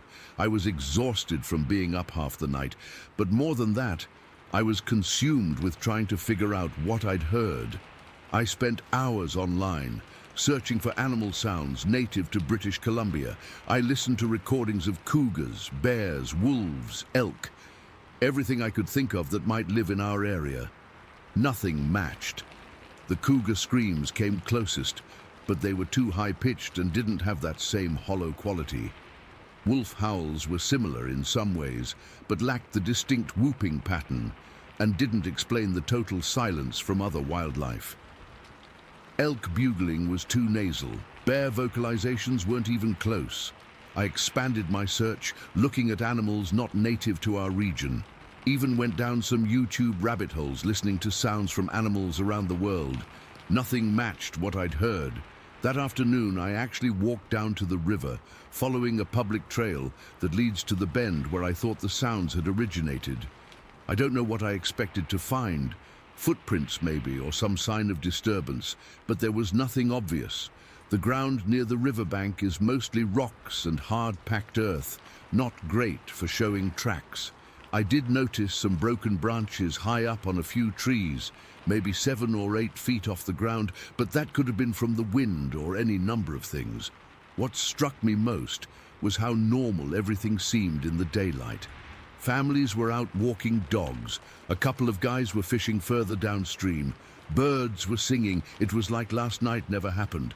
I almost convinced myself I'd dreamed it, or that it was some weird atmospheric phenomenon carrying sounds from far away. But I know what I heard. and I know that whatever it was, it silenced every living thing within earshot. Over the next few weeks, I asked a few neighbors if they'd heard anything strange that night. Most hadn't. They either slept through it or had their windows closed with the AC running. One elderly man who lives a block closer to the river than I do said he thought he heard something unusual, but had taken his hearing aids out for the night, so couldn't be sure. I called the local conservation officer and tried to describe what I'd heard without sounding crazy. He suggested it might have been someone playing a prank with an electronic caller used by hunters, or maybe teenagers messing around. But that doesn't explain the total silence from other wildlife, or how the sound moved along the river. I've lived in this house for 17 years now. I've never heard those sounds again, not with that same pattern and certainly not with that same effect on all other wildlife. But I've noticed something else. I don't leave my window open at night anymore. Not even on the most perfect summer evenings, and sometimes when I'm out in my backyard at dusk and the wind is blowing from the south, carrying the sounds and scents from the river, I find myself listening more intently than I used to. Waiting, because whatever made those sounds that night is still out there somewhere, and the most disturbing part isn't just what I heard. It's knowing that every single animal in those woods recognized something that I, as a human, couldn't identify.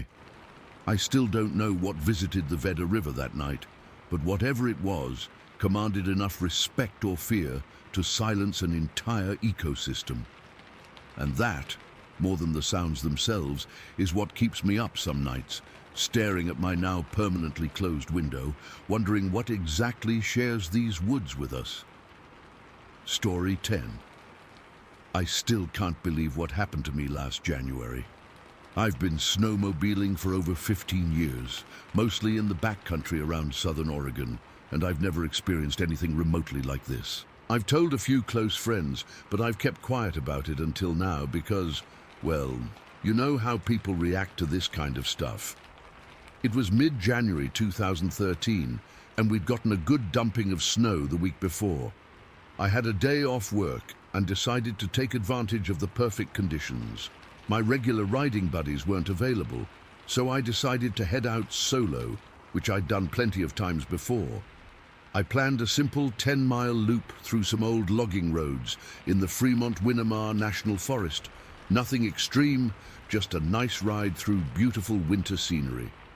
I loaded up my Arctic Cat, packed some extra supplies, food, water, first aid kit, spare spark plugs, the usual stuff, and drove out to one of my favorite trailheads about an hour from my house. It was cold, maybe 15 degrees, but the sky was clear blue and there wasn't much wind. Perfect riding conditions. The first few miles went exactly as expected. The snow was about 3 feet deep off trail, but the old logging road was easily passable. I wasn't pushing it, probably doing around 25 miles per hour, just enjoying the quiet forest and the clean winter air. The trail narrowed a bit around the 5-mile mark, with tall pines growing close on both sides, creating almost a tunnel effect. I remember thinking how beautiful it looked, with the sunlight filtering through the branches. That's when everything went sideways. I was navigating a slight bend in the trail when I heard a loud cracking sound. Before I could even process what was happening, a massive pine tree came crashing down directly in front of me. I'm talking about a substantial tree, probably 16 inches in diameter at the base. It fell perpendicular to the trail, completely blocking my path. I hit the brakes, but there wasn't enough distance to stop in time. My snowmobile slammed into the trunk at maybe 15 miles per hour. The impact launched me over the handlebars, and I went flying into a snowbank about 10 feet beyond the tree. For a few seconds, I just lay there in the snow, trying to catch my breath. The wind had been knocked out of me, and my right shoulder took a pretty good hit. But amazingly, I wasn't seriously hurt. My helmet had done its job, and the deep snow cushioned my landing. Once I got my bearings, I stood up and checked myself over. No broken bones, just some bruising and a bit of whiplash. My snowmobile wasn't as lucky. The front end was damaged, with the cowling cracked and the right ski bent at an awkward angle. I approached the fallen tree, initially thinking it must have been weak or diseased. Winter storms can certainly take down trees, but this was a calm, clear day. When I got closer to examine it, something felt immediately wrong. The tree hadn't snapped from rot or wind damage. The base was broken and torn in a way I'd never seen before. It wasn't a clean cut like from a chainsaw, and it wasn't a natural break from wind or snow load. It looked like something had physically pushed it over. The break was about 4 feet up from the ground, with wood fibers torn and splintered outward.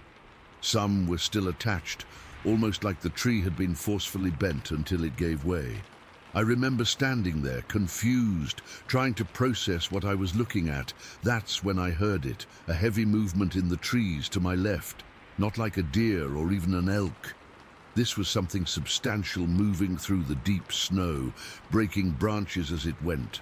My first thought was bear, but bears hibernate in January. Plus, the sound was too deliberate, too bipedal. Whatever it was walking upright. I turned toward the sound, and that's when I saw it. About 30 to 40 yards away, moving through the trees, was a massive bipedal figure. I'm 6 feet tall, and this thing towered over me, at least 7.5 feet, maybe more. It was covered in thick, dark brown hair that looked almost black in the shadows of the pines. What struck me most was how effortlessly it moved through the deep snow. I struggled to walk through that same snow, sinking up to my knees with each step, but this creature moved like it weighed nothing. Its stride was long and powerful, and its arms were impossibly long, swinging at its sides as it walked. I couldn't see its face clearly because it was moving away from me, but the width of its back and shoulders was just unreal. I've been around plenty of large guys, lumberjacks, construction workers, but this thing was built on a completely different scale. Its shoulders must have been at least 3 feet across, with a thick, muscular back tapering to a narrower waist. I stood frozen, watching this massive creature disappear into the denser part of the forest. It never looked back at me, never made any sounds I could hear over my own pounding heartbeat. It just moved away purposefully, as if its job was done. Once it was out of sight, I turned back to examine the fallen tree more carefully. The more I looked, the more convinced I became that this was no accident. The break in the trunk showed evidence of incredible force applied in one direction. No human could have done this, not without tools, and certainly not in seconds. The timing was too perfect to be coincidental. The tree fell exactly as I approached that narrow section of trail, not before or after. If it had fallen even 2 seconds later, I would have cleared it. 2 seconds earlier, and I would have had time to stop. I spent about 20 minutes freeing my snowmobile from the tree. The machine was damaged, but still operational. The right ski was bent, and the steering was off, but I could still ride it. There was no way I was continuing deeper into the forest, though. I turned around and headed back toward the trailhead, constantly scanning the tree line on both sides of the trail. The ride back was tense. Every shadow looked like a massive figure. Every cracking branch sounded like footsteps. I kept the speed as high as I dared with the damaged machine, wanting to get back to my truck as quickly as possible. When I finally reached the trailhead, I just sat in my truck with the engine running for a long time, trying to process what had happened. I've been in these forests my whole life, and I've heard the stories about Bigfoot or Sasquatch, but I always wrote them off as campfire tales or misidentifications. I'm not someone who jumps to supernatural explanations. I'm a mechanic by trade. I deal in things I can see, touch, and fix. But what I saw that day wasn't a bear, wasn't a moose, wasn't anything I could rationalize away. The deliberate nature of the fallen tree, the timing, the massive bipedal figure, it all pointed to one conclusion. I had encountered a Sasquatch, and it had deliberately blocked my path. The more I thought about it, the more I became convinced this wasn't a random encounter. It felt like a warning. That section of forest I was heading into, something didn't want me there. The creature could have easily attacked me while I was dazed from the crash, but it didn't.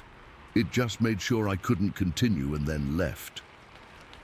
When I got home, I pulled out maps of the area and started researching. I discovered there had been a few similar reports in that same general area over the years. Nothing recent, but enough to make me wonder. Most were from hunters or hikers who reported feeling watched or finding strange structures in the woods. A couple mentioned hearing unusual vocalizations or finding enormous footprints. I've been back to the Fremont-Winnemar many times since then, but I've never returned to that particular trail. I'm not afraid exactly, but I feel like I received a message that day, that there are boundaries I'm not meant to cross, areas that belong to something else. I've replayed that day in my mind thousands of times. The image of that massive figure moving through the trees is burned into my memory. The effortless way it navigated the deep snow, the impossible width of its shoulders, the deliberate purpose in its movements.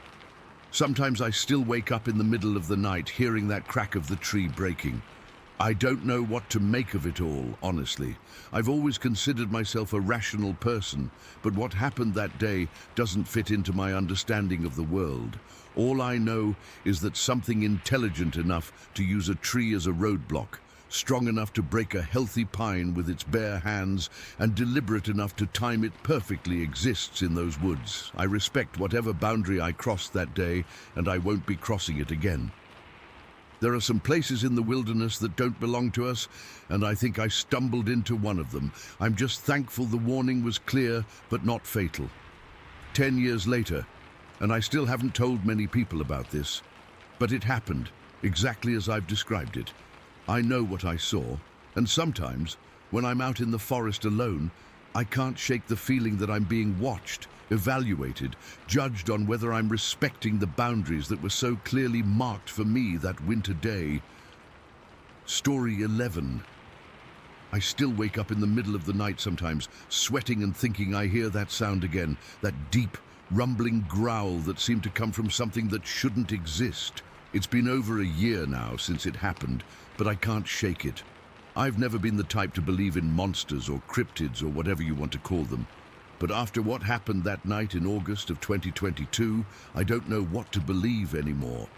My buddy Tyler and I had been planning this backcountry trip for months. We're both experienced hikers. I've been doing wilderness camping since I was a teenager, and Tyler's even more outdoorsy than I am. We decided to really go off the grid at Lake Superior Provincial Park in Ontario. The plan was to hike several kilometers from the main trail and set up near one of the smaller inland lakes where we'd have complete solitude. It was late August, perfect weather for camping. We started our hike early on a Friday morning, taking our time and enjoying the scenery. The trail was gorgeous, towering pines, crystal clear streams, and enough wildlife to keep things interesting. We saw a couple other hikers early on, but as we ventured deeper and then went off trail, we had proper maps and GPS, don't worry. We left everyone else behind. By mid-afternoon, we'd reached the small lake we were aiming for. It was perfect, completely secluded, surrounded by dense forest, with a small clearing that made an ideal campsite. We started setting up, and that's when I first noticed something felt off. We were unpacking the tent when we both heard it, something big moving through the brush about 50 yards to the west of us. The sound was distinct, heavy footsteps breaking branches, pushing through undergrowth. Not like a deer or even a moose, which I've encountered before. This sounded deliberate. Black bear, you think? Tyler asked, keeping his voice casual, but I could tell he was a little tense. Probably, I said. Or a moose. Wind's blowing toward us, so it probably smells us. We kept setting up camp, hanging our food from a tall pine about 30 yards from our tent site. We cooked dinner on the portable stove, dehydrated chili that actually tasted pretty good after a day of hiking, and watched the sunset over the lake.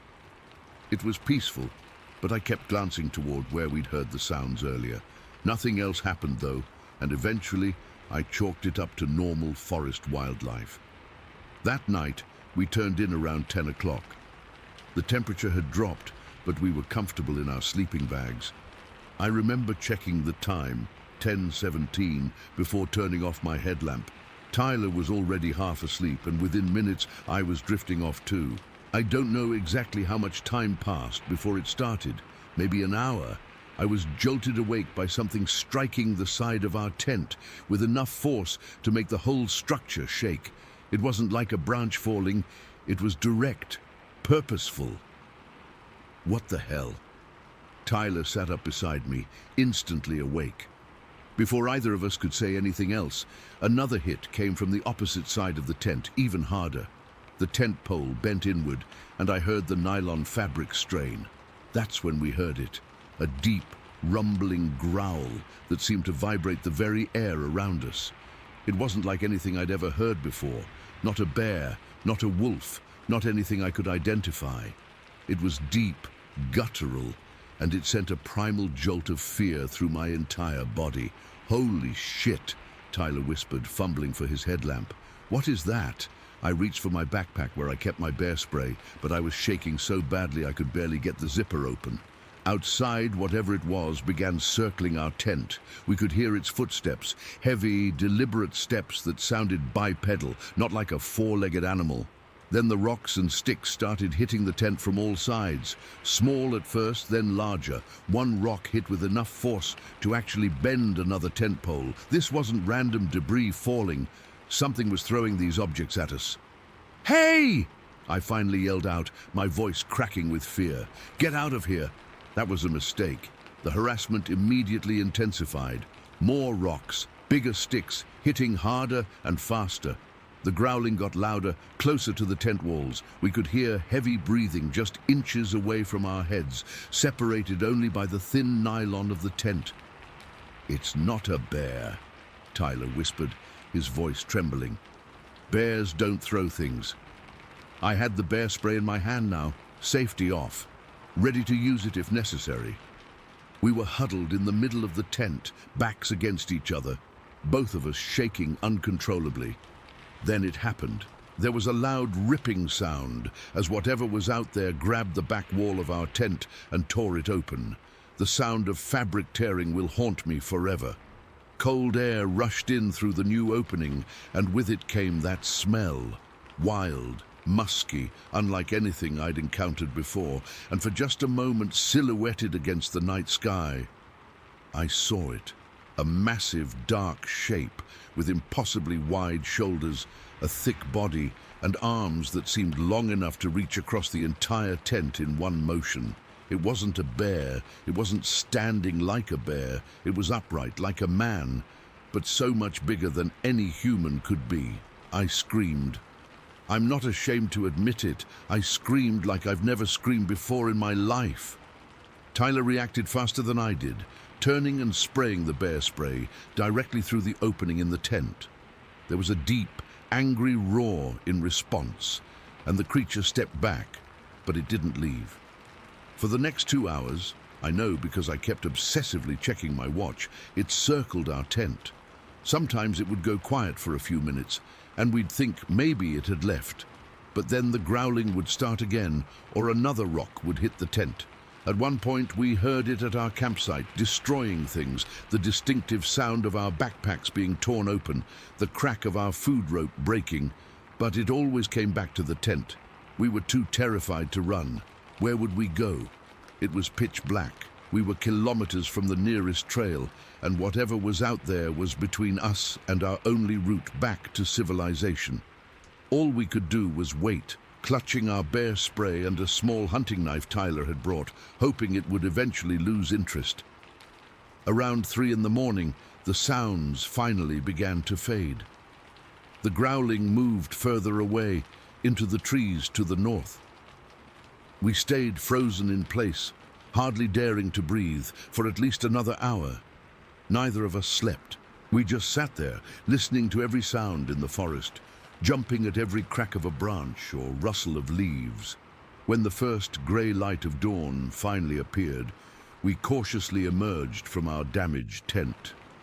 The scene that greeted us confirmed this wasn't a dream or our imaginations running wild. Our campsite was destroyed. The cooking gear was smashed, bent, and scattered across the clearing. Our backpacks had been torn open, contents strewn everywhere. The food bag that had been hanging from the tree was gone. Rope snapped clean through, not chewed or cut, but broken with what must have been incredible strength.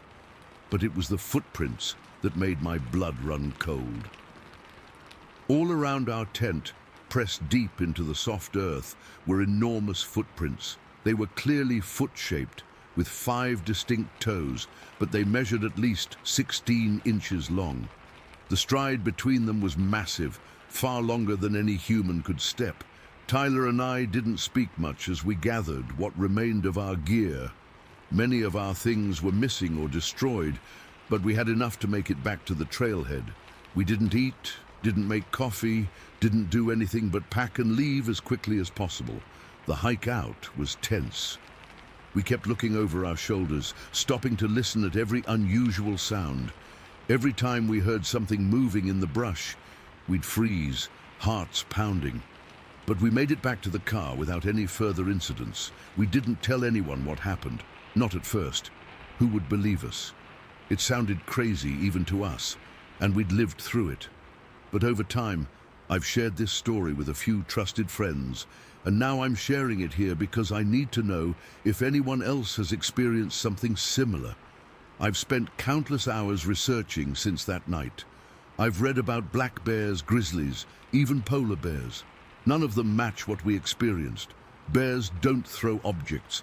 They don't circle a campsite for hours, terrorizing the occupants. They don't leave footprints like the ones we saw. The only conclusion I can come to, as reluctant as I am to say it, is that what harassed us that night was a Sasquatch, a Bigfoot, whatever you want to call it. I know how that sounds. Before this, I would have laughed at anyone who claimed to have seen such a creature. Now I don't know what to think. The thing that bothers me most isn't just that this creature exists, it's the behavior. This wasn't a curious animal investigating strangers in its territory. This was deliberate intimidation. It was trying to scare us away, and it knew exactly how to do it. There was intelligence behind those actions, a calculated effort to terrify us.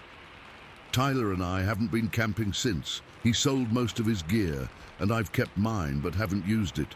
Sometimes I think about going back, setting up cameras, trying to get proof. But then I remember that sound, that deep rumbling growl. And I know I never want to hear it again. I still have nightmares about that silhouette I glimpsed through the tear in our tent, those impossibly broad shoulders, those long arms. That wasn't just an undiscovered animal. That was something else entirely. So if you're planning a backcountry trip to Lake Superior Provincial Park, maybe stick to the established campgrounds. And if you hear something moving in the brush at dusk, something too heavy to be a deer, but too deliberate to be a bear, pack up and leave. Don't wait until dark. Don't wait until it's too close to run. Because once the sun goes down, you might find yourself face to face with something that shouldn't exist. And unlike us, you might not make it out to tell the story. Story 12. I've been debating whether to share this for years.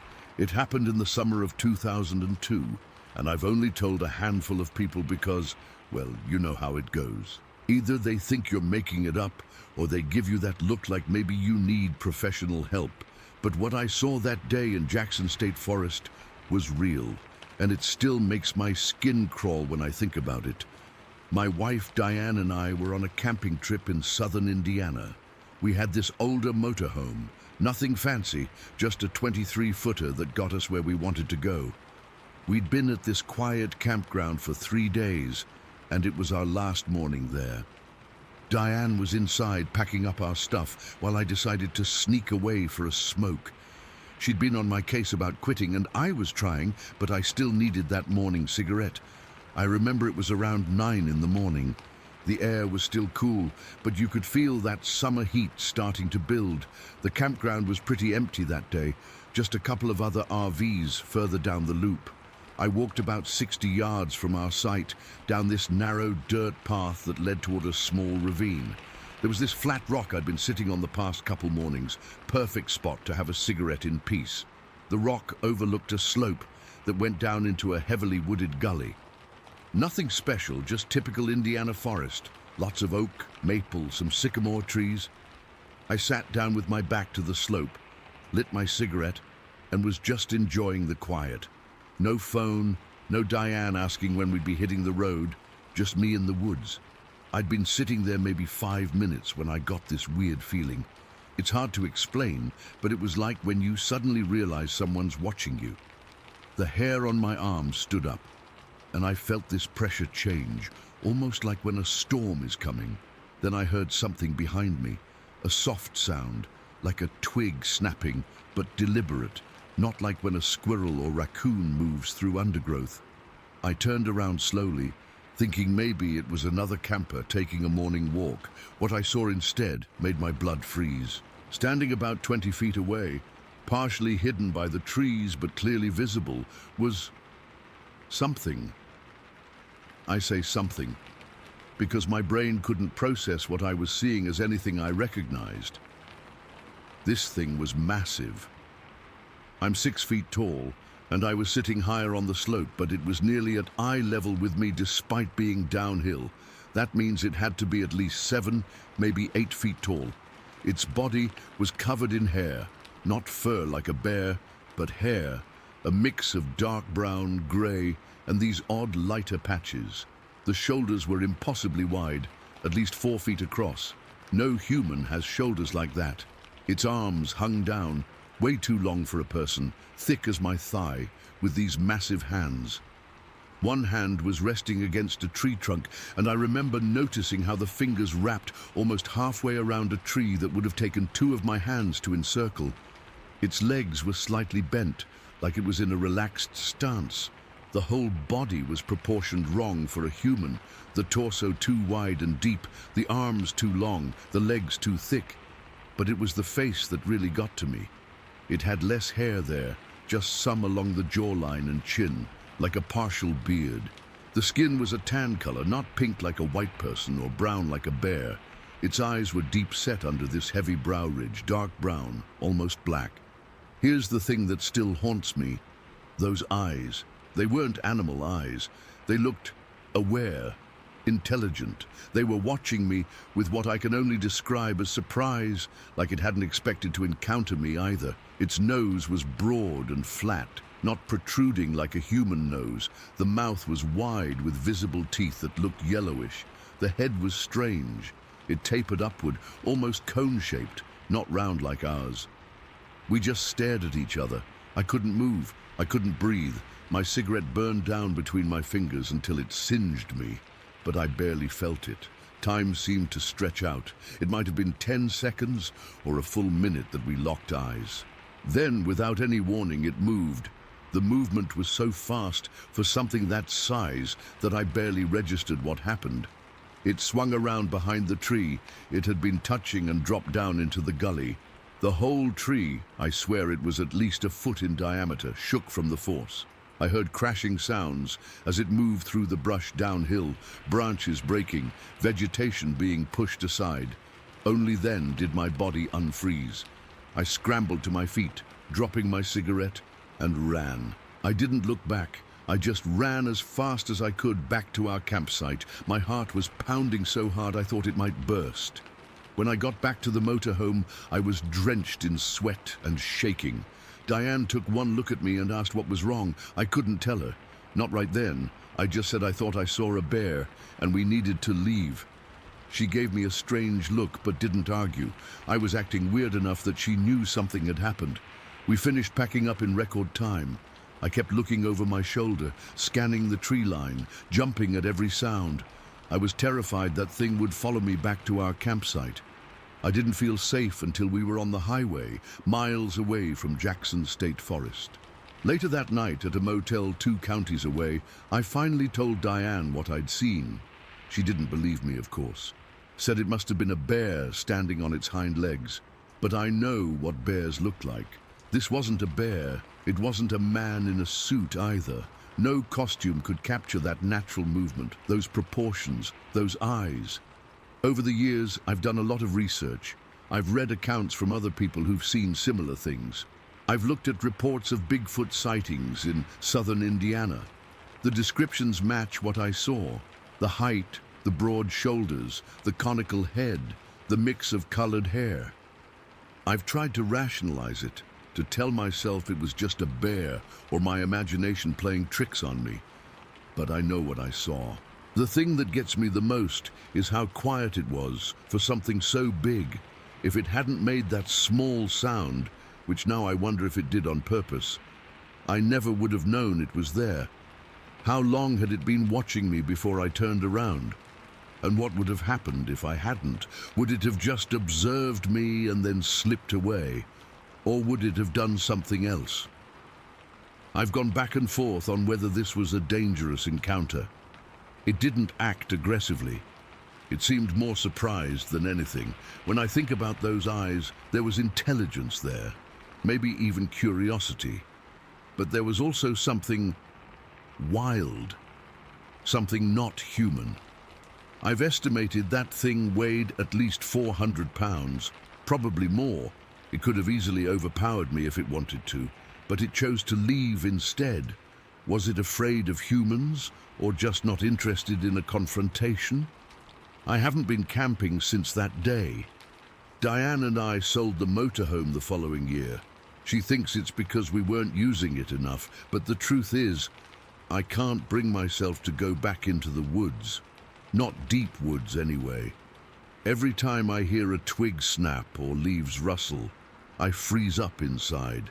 The worst part is not knowing what exactly I saw, not knowing if anyone will ever believe me, not knowing if these things, whatever they are out there watching us, staying hidden, only occasionally being spotted by people like me who are in the wrong place at the wrong time, or maybe the right place at the right time, depending on how you look at it.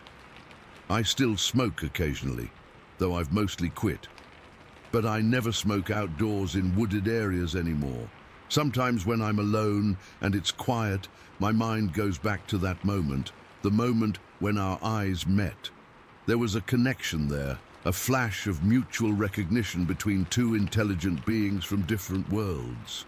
Then it was gone, crashing down the ravine, leaving me with a story no one believes and questions no one can answer. If you've seen something similar, you know what I'm talking about. If you haven't, count yourself lucky. Because once you've seen something that shouldn't exist, something that challenges everything you thought you knew about the world, you can never go back to the comfortable ignorance you had before. Every shadow in the woods becomes a potential hiding place. Every unexplained sound at night takes on new meaning. I saw what I saw. It wasn't a bear. It wasn't a man. It was something else, something not officially recognized by science, but very, very real. And it's still out there, somewhere in the forests of southern Indiana, watching, waiting, and occasionally being seen by people who, like me, will never forget those eyes staring back at them from a face that shouldn't exist. Story 13. I still can't get the image out of my head. It's been over 20 years now, but every time I close my eyes, I can see those long, splayed toes pressing into the soft mud by the creek. I've never shared this story with many people who would believe me anyway. But I need to get this off my chest, and maybe someone out there has seen something similar. It was the summer of 1901, early July if I remember correctly. I was working as a timber cruiser for one of the logging companies operating around Campbell River on Vancouver Island. My job was to scout ahead, mark the valuable timber, and report back on what areas were worth harvesting. It was solitary work, but I enjoyed the peace and quiet of the deep woods. Usually, that summer was particularly warm, and the forests were thick with undergrowth. I'd been out for nearly a week on this particular expedition, camping alone and making my way through a section of old-growth forest that hadn't been properly surveyed before. The trees there were magnificent. Some of the cedars and Douglas firs must have been at least 400 years old, their trunks wider than 3 men standing with arms outstretched. I remember waking up early that morning, just as dawn was breaking through the canopy. There was a heavy mist hanging over everything, giving the forest an otherworldly quality. I cooked a quick breakfast of bacon and coffee over my small campfire, packed up my gear, and started making my way deeper into the wilderness. I had my rifle with me, as always, not just for protection, but also for hunting when my supplies ran low. The terrain was challenging that day. I was following a ridgeline that gradually descended toward what my crude map indicated might be a creek or small river. The undergrowth was dense, with salmonberry bushes and ferns that sometimes reached up to my chest. By midday, I was sweating heavily despite the cool shade of the forest. I'd been marking trees with my hatchet, taking notes in my journal, and calculating rough board feet of timber as I went. It must have been around 1 in the afternoon when I first heard it. I had just reached the bottom of the ridge, where sure enough a clear, cold creek about 8 feet wide cut through the forest floor. I was kneeling to fill my canteen when I heard a sound that wasn't quite right. Something between a grunt and a low hum. At first, I thought it might be a bear, and my hand instinctively moved to my rifle, but there was something too deliberate about the sound. It wasn't the random snuffling of a bear searching for food.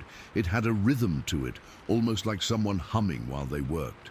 I froze, water still running over my fingers, and slowly turned my head toward the sound. That's when I saw it for the first time. About 30 yards upstream, partially obscured by a stand of young alders, was a figure. I couldn't make out details at first, just that it was large, much larger than a man, and covered in what looked like reddish-brown fur. My first thought was bear, but that thought vanished as quickly as it had come. This creature wasn't on all fours. It was squatting by the edge of the creek, and the way it was positioned was unmistakably human-like. I slowly, carefully set my canteen down and reached for my rifle, moving as quietly as possible, but I didn't raise it yet. Something told me to wait, to observe. The creature hadn't noticed me, and I wanted to understand what I was looking at before taking any action. As my eyes adjusted and I focused more intently, I could see that the being was doing something with its hands, long-fingered hands that moved with surprising dexterity. It was picking up something from the creek, roots. I realized after watching for a few minutes, it would pull these long, tangled roots from the muddy bank or from under rocks in the water, then carefully wash them in the flowing water. But what really sent a chill down my spine was what it did next. After washing each root, it would examine it carefully, almost thoughtfully, and then place it in one of 2 distinct piles on the bank beside it. One pile seemed to contain thicker, woodier roots, while the other had thinner, more delicate ones. It was sorting them, deliberately, methodically. I don't know how long I watched, maybe 10 minutes, maybe more. I was completely transfixed. This wasn't animal behavior. No bear or cougar categorizes its food. This was purposeful, intelligent work. Eventually I shifted my weight and a twig snapped beneath my boot. The sound wasn't particularly loud, but in the relative quiet of the forest, it might as well have been a gunshot. The creature's head snapped up immediately. Now I could see its face clearly for the first time, and my blood ran cold. It wasn't a bear face, nor was it exactly human. The features were somewhere in between. A broad, flattened nose, deep-set eyes beneath a heavy brow ridge, and a mouth that seemed too wide for its face. But there was intelligence in those eyes. Unmistakable intelligence, and now unmistakable alarm. For a moment we just stared at each other across the creek. I still had my hand on my rifle, but I couldn't bring myself to raise it. There was something in that gaze, something that spoke of awareness, of consciousness. I'd shot plenty of animals in my time, but this didn't feel like hunting an animal. It felt like something else entirely. The moment broke when the creature suddenly stood upright. Its full height was shocking, at least 7 feet tall, maybe more. Its arms were disproportionately long, hanging almost to its knees, and every inch of its body was covered in that same reddish-brown fur, which seemed to catch the dappled sunlight filtering through the trees. What happened next is what I've replayed in my mind countless times over the years. The creature turned and ran, not on all fours like a bear or gorilla might do when moving quickly, but upright, on 2 legs, running just like a man would run. Its gait was slightly awkward, with a rolling motion that was different from a human stride, but it was unmistakably bipedal movement. It crashed through the underbrush on the far side of the creek and disappeared into the deeper forest within seconds. I stood there, frozen, my heart pounding in my chest. Part of me wanted to pursue it, to see where it went. Another part, the more sensible part, told me to stay right where I was. I listened to the latter, remaining motionless until the forest sounds slowly returned to normal. The chirping of birds, the rustle of small creatures in the undergrowth. After what must have been 10 or 15 minutes, I finally worked up the courage to cross the creek. The water was cold and came up almost to my knees at its deepest point.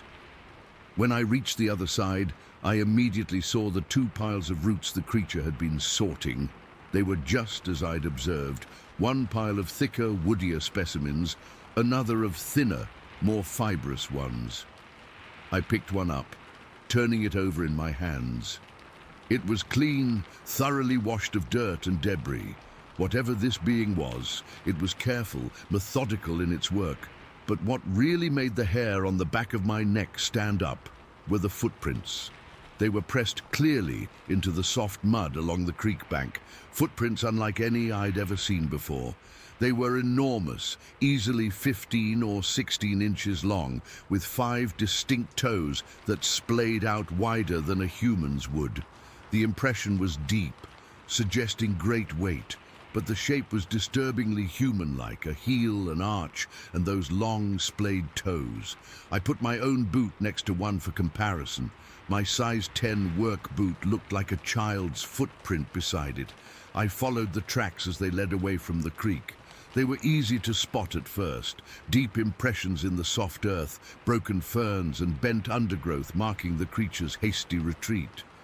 But as the ground became rockier and drier, the trail became harder to follow. After about 200 yards, I lost it completely among a field of ferns and salmonberry bushes. I stood there in the quiet forest, suddenly aware of how alone I was, how far from any other human being. The forest that had seemed so familiar, so comprehensible that morning, now felt alien and mysterious. What else might be watching me from the shadows between the ancient trees? I made my way back to the creek, half expecting to find that the piles of roots and footprints had vanished, that I'd imagined the whole thing. But they were still there, tangible evidence of what I'd witnessed. I took out my journal and made a careful sketch of one of the footprints, noting its dimensions and the strange splay of the toes. I knew no one would believe me without evidence, but I couldn't bring myself to disturb those neatly sorted piles of roots. It felt too much like interfering with someone else's work. The rest of that day passed in a blur. I continued my timber cruising duties mechanically, marking trees and taking notes, but my mind was elsewhere. Every sound in the forest made me jump. Every shadow seemed to move. By late afternoon, I'd had enough. I made camp earlier than usual, built up a larger fire than I normally would, and kept my rifle close at hand. I didn't sleep much that night. Every crack of a branch or hoot of an owl had me sitting bolt upright, peering into the darkness beyond my fire. I kept thinking I could see eyes reflecting the firelight back at me from the trees, but whenever I looked directly, there was nothing there. The second sighting came the next morning. I'd packed up camp at first light, eager to move on, perhaps even to head back to civilization earlier than planned. I was following the creek downstream, figuring it would eventually lead to a larger waterway and potentially an easier route back. The mist was heavy that morning, hanging between the trees like ghostly curtains. I was moving carefully, still jumpy from the previous day's encounter. When I caught movement through the trees ahead of me, I froze instantly, my hand dropping to my rifle. Through gaps in the mist and foliage, I could see it again. The same creature, or one very similar. This time, it was moving slowly through the forest, stopping occasionally to examine something on the ground or reach up to pull something from a low-hanging branch. It moved with purpose, with awareness, nothing like the random wandering of an animal foraging for food. I watched for perhaps 5 minutes before it suddenly stopped and stiffened, its head raised, turning slowly in my direction. I don't know if it heard me, smelled me, or simply sensed my presence somehow. But in that moment I knew it was aware of me. This time, I didn't wait. I turned and walked away as quickly and quietly as I could. Not running, but not dawdling either. I didn't look back until I'd gone at least a quarter mile, and by then there was nothing to see but trees and mist. I finished my timber cruising job 2 days later and returned to the company office in Campbell River. I debated whether to include what I'd seen in my official report, eventually deciding against it. Who would believe me? I'd be laughed out of my job, maybe even out of the profession entirely. But I did tell one person, an old Kwakwaka-Waku man who worked as a guide for some of the hunting parties that came through the area. When I described what I'd seen, he didn't laugh. He just nodded slowly and said that his people had stories of such beings going back generations. They called them Boks, wild men of the woods who lived apart from humans but were not animals either. Over the years, I've heard other stories. Trappers, hunters, and fellow timber cruisers who've had similar encounters throughout the Pacific Northwest. Some shot at what they saw. I'm glad I didn't. Whatever I encountered by that creek wasn't just an animal. The way it washed those roots, the care with which it sorted them, the intelligence in its eyes when it looked at me. These weren't the actions of a mindless beast. I've often wondered what those roots were for. Food, medicine, some purpose I couldn't begin to understand. I'll never know. But I do know what I saw that day in the forests of Vancouver Island, and no amount of skepticism or ridicule from others has ever shaken that certainty. The image of those footprints in the mud, those long splayed toes, still comes to me in dreams. And sometimes, when I'm in the deep woods even now, I catch myself listening for that rhythmic, almost humming sound, wondering if I'll ever cross paths with the wild man of Campbell River again. Story 14. I never believed in Bigfoot. Not once. I thought it was all just stories people made up to sell t-shirts to tourists or to make themselves seem interesting. That changed last summer when I was working with a logging crew near Wildcliff, California. We'd been clearing an area about 15 miles from town, and after a particularly grueling day, some of the guys suggested we head to the Wildwood Inn for a few beers. It was an old place, built sometime in the 1920s from what I heard, with dark wood paneling and deer heads mounted on the walls, the kind of place that feels like it's got stories soaked into the floorboards. I was sitting at the bar nursing my second beer when I noticed this old Native American man in the corner. He had to be in his 90s at least, with deep wrinkles and these piercing dark eyes that seemed to be looking right through you. He was nursing a coffee, just watching everyone. Something about him made me curious, so I grabbed my beer and walked over. His name was Albert, and he told me he'd been born in 1900, making him 122 years old.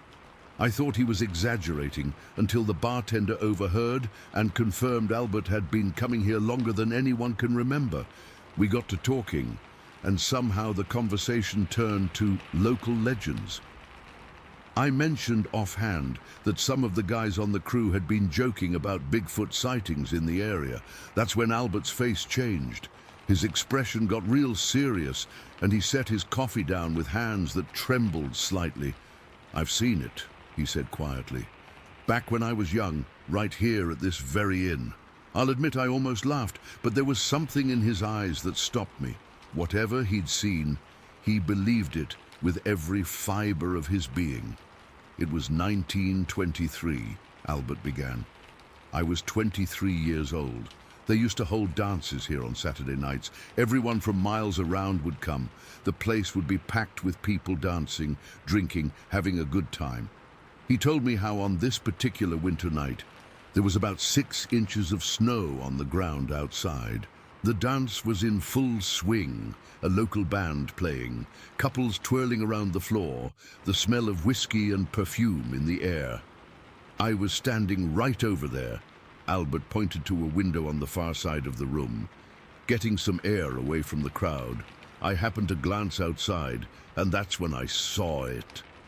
According to Albert, he'd seen someone, or something, crouched down on the porch that wrapped around the building. At first, he thought it was just another patron who'd stepped out for some air, but something wasn't right. The figure was too large, too hunched over, and it seemed to be staring right at him through the window. Its eyes caught the light from inside, Albert said, his voice dropping lower. They reflected like an animal's eyes do at night, yellow-green, and its face. He trailed off, shaking his head. Albert had called over a few other men, and they'd all looked out the window at the crouching figure. One of them, a logger named Tom, had grabbed a lantern and headed for the door. Albert and 3 other men followed him outside. When we stepped onto the porch, it stood up, Albert continued. That's when we knew it wasn't human. It was covered in thick reddish-brown hair, like a bear, but not a bear. It stood nearly 6 feet tall, walking on 2 legs like a man. The creature had stepped off the porch when they approached, backing away slowly without turning around. Albert described how one of the men, a hunter named Clyde, ran to his truck and came back with a rifle. Before any of us could stop him, Clyde fired a shot, Albert said, wincing at the memory. The creature let out this scream. I've never heard anything like it before or since. It was like a woman's scream mixed with a bear's roar. It echoed off the mountains. The Bigfoot had turned and run toward the tree line, leaving a trail of tracks and blood droplets in the fresh snow. The men, fueled by alcohol and adrenaline, decided to follow it and finish it off. They grabbed whatever weapons they could find. Clyde had his rifle, another man had a shotgun, and the rest had hunting knives or axes. Someone brought lanterns, and they set off following the tracks. We shouldn't have done it, Albert said, shaking his head. We were young, stupid. We didn't understand what we were doing. The tracks led them deep into the woods, following what Albert later realized was a game trail. The blood drops were sporadic at first, then more frequent as they went deeper into the forest. The thing was bleeding badly, but still moving fast. The smell hit us about a mile in, Albert recalled, like wet dog mixed with something rotten and musky, so strong it made your eyes water. Tom started gagging, and I nearly threw up, but we kept going. They tracked the creature for nearly 3 miles through dense forest. The snow made tracking easy, but the terrain was rough. Albert described how the creature seemed to know the land perfectly, leading them over fallen logs, through thick brush, and across small streams that threatened to wash away the blood trail. We followed it to a branch of the Trinity River, Albert said. That's where we lost the trail. The blood drops led right to the water's edge, and then nothing. It must have crossed, but the water was moving too fast for us to follow safely in the dark. By this time, the men were cold, sobering up, and starting to realize how far from the inn they'd ventured. Some wanted to cross the stream and continue the hunt, but cooler heads prevailed. They decided to come back in the morning with more men and better equipment. But when morning came, it had snowed another foot overnight, Albert said. Any tracks were buried. We tried to find the spot where we'd lost the trail, but everything looked different in the daylight. After a few hours of searching, we gave up. Albert took a long sip of his coffee, his eyes distant with memory. The thing that stays with me most was its face, he continued. It wasn't covered in hair like the rest of its body. The face was bare, almost human-like, but different. The nose was flat and wide, the jaw massive. But the eyes, those were human eyes. There was intelligence there, pain after it was shot, fear. Albert explained that in the following weeks, several hunters tried to find the creature, hoping to kill it and become famous, but no one ever found a body or any further sign of it. My people have stories about them, Albert said. We call them by a different name. They've always been here long before us. They keep to themselves mostly. That one that night, I think it was curious. It heard the music, saw the lights. Maybe it was just watching us, trying to understand. I asked him if he'd ever seen another one after that night. No, he replied. That was the last time old Bigfoot ever attended the dances in the area. He chuckled softly at his own joke, but there was sadness in it. "Do you think it survived?" I asked. Albert nodded slowly. "They're smart, smarter than most give them credit for, and they know the land better than any of us. If it made it across that stream, it probably found somewhere to hide and heal." The way he told the story, with such clarity and conviction, made the hairs on my arms stand up. This wasn't some vague second-hand account or a tall tale embellished over decades. This was a first-hand experience from someone who'd been there, who'd seen it with his own eyes. As our conversation wound down, Albert grew quieter. "You know," he said finally, "I've regretted being part of that hunting party my whole life. We had no right to shoot at it, to chase it. We were the intruders, not it." Before I left, Albert grabbed my wrist with surprising strength for someone his age. "If you ever see one," he said, "just let it be. They don't want trouble. They just want to be left alone." I thanked him for sharing his story and rejoined my crew, who were getting rowdy at the other end of the bar. I didn't tell them what Albert had shared with me. They would have just laughed it off or tried to turn it into some joke. That night, driving back to my rental cabin, I took a different route that passed through a heavily wooded area. It was dark, my headlights barely cutting through the dense fog that had settled in the valley. About halfway through, I had to slow down because of a fallen branch in the road. As I rolled to a stop, something moved in the trees to my right. Just a quick shadow. There and gone. Then came a smell through my partially open window.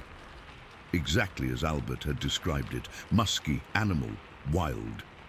I rolled up my window immediately, heart pounding. I sat there for maybe 30 seconds, engine idling, peering into the darkness. Then I heard it. A soft footfall in the underbrush, too heavy for a deer, too deliberate for a bear. Something large was moving parallel to the road, just out of sight in the trees. I hit the gas and didn't slow down until I reached my cabin. I've been back in those woods many times since then. It's my job, after all.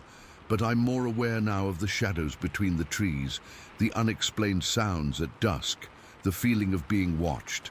I don't know if what Albert saw that night in 1923 was really Bigfoot. I don't know if what I sensed on that foggy road was the same creature, or just my imagination fired up by an old man's story. But I do know this. Those woods are ancient, and we understand so little of what lives in them. And sometimes, when I'm working alone in a remote section of forest, I catch that distinctive smell on the breeze. When that happens, I pack up my gear and leave quietly, remembering Albert's words. They just want to be left alone. Story 15. I've been debating whether to share this for years now. I'm not even sure if I want answers anymore or if I just need to get this off my chest. What happened in the Sam Houston National Forest back in 2005 still gives me chills, and I've never been able to explain it logically. It started in late April of 2005. Me, Tyler Blackburn, and 3 of my buddies decided to do some night hiking in Sam Houston. We'd done it plenty of times before. Nothing special about it. The forest is beautiful during the day, but at night it transforms into something else entirely. The darkness between those trees is absolute, and sounds carry differently. We were about 2 hours into our hike when we first heard it. I was sitting on a fallen tree trunk with my friend Matt, taking a breather. Our other 2 friends, Chris and Dave, had walked ahead about 50 yards to scout the trail. That's when this sound broke through the normal forest noise. It was a howl, but nothing like I'd ever heard before. Not a coyote, definitely not a dog. It lasted a good 7 or 8 seconds, way longer than any animal call I'd heard in these woods before. It had this strange, almost mournful quality to it, rising and falling in pitch, Then it stopped for maybe 30 seconds before another one started up. Matt and I froze. We locked eyes, and I knew he was thinking the same thing. What the hell was that? We called out to Chris and Dave, who came rushing back looking just as confused as we were. "You guys hear that?" Chris whispered. We all nodded, standing there like idiots with our flashlights pointed in different directions. The howls continued, maybe 5 or 6 in total, each spaced about 30 seconds apart. They seemed to be coming from the same general area, maybe half a mile away. But in the forest at night, it's hard to pinpoint sounds exactly. I'd been interested in unexplained phenomena for years, and these howls immediately reminded me of these recordings I'd heard online called the Ohio Howl. If you've never heard them, look them up. Those recordings from the 70s have this distinctive, almost human but not quite quality that gives you goosebumps. We cut our hike short that night. Nobody wanted to admit they were spooked, but we all were. On the drive home, we tried convincing ourselves it was just some weird coyote, or maybe even another hiker messing with people, but deep down, I knew it wasn't either of those things. The experience stuck with me. I couldn't stop thinking about those howls, replaying them in my head. I started researching similar sounds people had reported hearing in East Texas forests. I found a few accounts, nothing conclusive, but enough to make me want to go back. About a month later, in late May, I convinced Matt to return with me. The other guys wanted nothing to do with it. We took a different approach this time. We brought our four-wheelers and headed to the East Fork of the San Jacinto River, off Farm to Market Road, 2025. It's a more remote section of the forest, heavily wooded and far from the usual hiking trails. We rode several miles in on the four-wheelers, following old logging roads and game trails, until we found this perfect little clearing about 50 yards from the river. It was getting dark by then, so we set up our small camp, just a couple folding chairs, a cooler with some beers, and our backpacks. We didn't bring tents because we weren't planning to stay overnight. This was just an investigation, I guess. We killed the engines and just sat there for about 30 minutes, listening to the forest settle into night sounds. The mosquitoes were brutal, but we doused ourselves in bug spray. The air was thick with humidity, typical East Texas in late spring, and it felt like the trees were breathing around us. After those 30 minutes of silence, I decided to try something. I'd been practicing mimicking that Ohio howl sound for weeks. Matt thought I was crazy, but he'd humor me. I took a deep breath and let out the best imitation I could manage. This long, undulating call that echoed through the trees. Nothing happened, just crickets and frogs going about their business. "Real scientific, Tyler," Matt joked, cracking open another beer. About 5 minutes later, I tried again. A longer howl this time, putting more force behind it. My voice cracked a bit at the end, but it was a decent effort.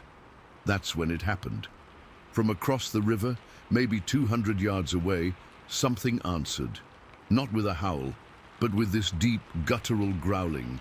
It wasn't continuous. It came in pulses, almost like someone trying to clear their throat, but much deeper and rougher than any human could produce. It lasted maybe 10 seconds total. Matt dropped his beer. I remember the soft thud and fizzing sound it made, hitting the ground, because everything else had gone completely silent. Even the insects stopped chirping for a moment. "Tell me that was a bear," Matt whispered. I couldn't even respond.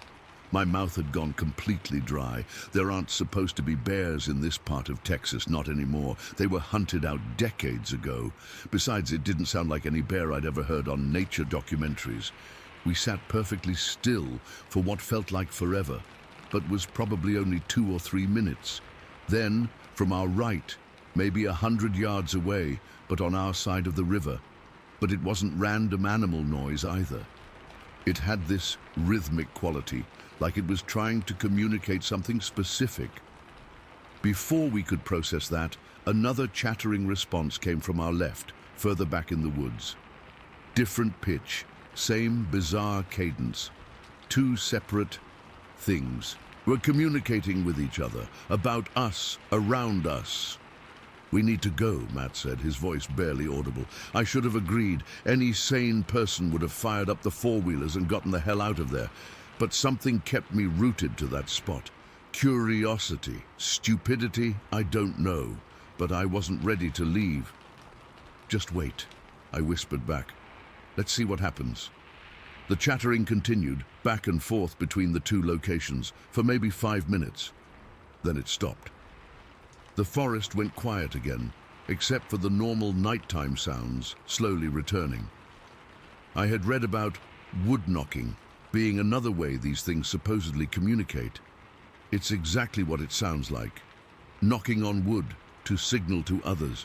People who research this stuff say it's like Morse code for them. I picked up a fallen branch about 2 feet long and moved to a nearby tree. Matt was looking at me like I'd lost my mind, and maybe I had. I struck the tree trunk 6 times in a specific pattern. Knock, knock, pause, knock, knock, knock, pause, knock. Nothing happened. The forest remained quiet. I waited about a minute, then repeated the pattern. Still nothing. On my 3rd attempt, something across the river from roughly the same direction as that first growl repeated my pattern perfectly. Knock, knock, pause, knock, knock, knock, pause, knock. But these weren't the light taps I was making. These were heavy, forceful blows that echoed through the trees. Whatever was making them was strong, very strong. My heart was pounding so hard I could feel it in my throat. Matt had gone completely pale beside me, visible even in the dim light of our single lantern. "Tyler," he said, his voice shaking slightly, "I really think we need to go now." I nodded, finally coming to my senses. We quickly packed up our stuff, trying to move quietly but efficiently. The whole time, I kept glancing toward the river, straining to see through the darkness.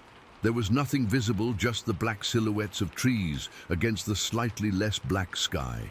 As we were mounting our four-wheelers, the chattering started again, this time from both sides simultaneously. It was faster, more urgent sounding. They were definitely communicating about us. I'm certain of it. We fired up the engines and the chattering immediately stopped. I looked back one last time before we pulled away, and that's when I saw it. Just for a split second, illuminated by my headlight as I turned. A pair of eyes reflecting back at me from the tree line. They were at least 6 feet off the ground, spaced wider than human eyes, and they didn't look away when my light hit them. They stared directly at me. Then Matt gunned his engine and took off down the trail, and I followed right behind him. We rode those four-wheelers harder than we ever had before, not slowing down until we reached the truck. The ride home was silent. What could we even say? We'd gone looking for something, and it had found us instead. I've never been back to that specific spot in the forest. I've hiked other parts of Sam Houston since then, but always during daylight, and never alone. Matt refuses to discuss that night. The few times I've brought it up, he just shakes his head and changes the subject. I've spent countless hours researching, trying to find a rational explanation for what we experienced. Could it have been other hikers messing with us? Maybe, but the clearing was so remote, and those sounds, they weren't human. Some unknown animal species? Possibly, but nothing documented in East Texas makes vocalizations like that or responds to patterns with exact mimicry. I know what some of you are thinking, and believe me, I've considered it too. But I never believed in Bigfoot or Sasquatch before that night. I was skeptical about all that stuff. Now I don't know what to believe. All I know is that something intelligent was out there in those woods. Something that heard us, responded to us, and communicated about us. Something that wanted us to know it was there. Sometimes late at night when I can't sleep, I find myself listening to those Ohio Howl recordings again. Every time, my mind goes right back to that clearing by the San Jacinto River. And every time, I wonder if whatever was watching us that night is still out there, moving silently through the Sam Houston National Forest, just waiting for someone else to call out to it. Story 16. I need to share something that happened to me, and I swear to God, I'm still trying to wrap my head around it even after all these years. This happened back in October of 2001, and I've only told a handful of people because, well, you can probably guess why. I'd been going through a rough patch, work was stressing me out, and I'd just broken up with my girlfriend of 3 years. I needed to clear my head, so I decided to take a solo camping trip near Blewett Pass in Washington. I'd been there a couple times before with friends, but this time I wanted to be alone with my thoughts. It was early October, perfect weather for camping, cool but not freezing yet. The fall colors were starting to show, and I figured a few days in the woods would do me good. I drove my old Ford pickup up a logging road until I found this nice clearing about 2 miles from the main road. It was surrounded by these massive Douglas firs and pines, with a small ridge behind it. Perfect spot, or so I thought. I arrived around noon and spent the afternoon setting up my camp. Nothing fancy, just my 3-person tent, a folding chair, and a small fire pit I made with some rocks. I remember feeling so peaceful as I worked. The forest was alive with normal sounds, birds, the occasional squirrel, wind in the trees. I hiked around the area for a couple hours, getting a feel for the place and gathering kindling for my fire later. By late afternoon, I had everything set up. I cracked open a beer and started prepping my dinner, just some canned stew I was going to heat up over the fire. The sun was starting to set, and that golden light was filtering through the trees. I remember thinking how damn beautiful it was and feeling glad I'd made the trip. That's when everything changed. I was stirring my stew when I heard it, a loud snapping sound from the ridge behind my camp. Not like a twig breaking under a deer's hoof, but like a whole branch being broken in half. I froze for a second, then told myself it was probably just an elk. We have plenty of them in Washington, and they can make some noise moving through brush. But then the forest went quiet, and I mean quiet. No birds, no insects, nothing. If you've spent any time in the woods, you know that sudden silence is never a good sign. I was standing there, spoon in hand, when the first howl came. Jesus Christ, I still get goosebumps thinking about it. It wasn't like a wolf or a coyote. It was deeper, longer, almost deliberate. It echoed through the trees, seeming to come from the ridge behind me, maybe a couple 100 yards away. The sound literally made the hair on my neck stand up. I tried to rationalize it. Maybe it was someone messing around. But I hadn't seen another human being since I left the main road. And this sound, it wasn't human. It wasn't anything I'd ever heard before. Before I could even process what was happening, there was this loud crack from the trees to my right. Not a gunshot. It sounded like something had hit a tree with incredible force. Then another crack from a different direction. The impacts were so powerful, I swear I could feel the ground vibrate slightly. My heart was pounding. I moved to my truck and grabbed my flashlight and my hunting knife. I also had a small caliber pistol I kept in the glove compartment. Never thought I'd need it, but I was suddenly very glad it was there. The sounds continued. More howls, more tree strikes, but now they seemed to be coming from different directions, like whatever was making them was circling my camp, staying just inside the tree line. I could hear heavy footsteps too, not like a person walking, more like something massive moving through the underbrush, snapping branches under its weight. I called out, "Hello? Is someone there?" My voice sounded pathetic even to my own ears. The response was another one of those howls, closer this time, maybe only 100 yards away. It was followed by another tree strike, this one so loud it made me jump. I swept my flashlight around the perimeter of my camp, the beam barely penetrating the growing darkness. That's when I saw movement between 2 large pines about 50 yards away. Something big. I aimed my light directly at it, and for just a split second, I swear to God, I saw it. It was tall, really tall, at least 7 feet, maybe more. It had dark hair covering its entire body, dark brown or black, I couldn't tell in the poor light. But what I remember most clearly were the proportions. Its arms were too long for a human, hanging down past its knees. It had this massive chest, wide shoulders, and almost no neck. Its head seemed to sit directly on its shoulders, and its face... I only caught a glimpse before it ducked behind a tree, but it wasn't human. It had this pronounced brow and deep-set eyes that reflected my flashlight. I stood there frozen, my light trained on that spot, but whatever it was had disappeared behind the tree. I was shaking so bad I could barely hold the flashlight straight. Then I realized something that made my blood run cold. The sounds were coming from multiple directions now. There wasn't just one of these things, there were several of them surrounding my camp. The tree strikes intensified, like they were communicating with each other. A howl from the ridge was answered by another from the opposite direction. Something large moved through the brush about 40 yards to my left, but I couldn't get my light on it in time. I was trapped in the middle of my clearing, spinning around, trying to keep my light on every sound.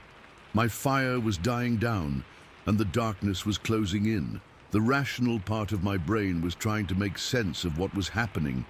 Bears, some kind of prank, but deep down, I knew. I was dealing with something else entirely, something that wasn't supposed to exist.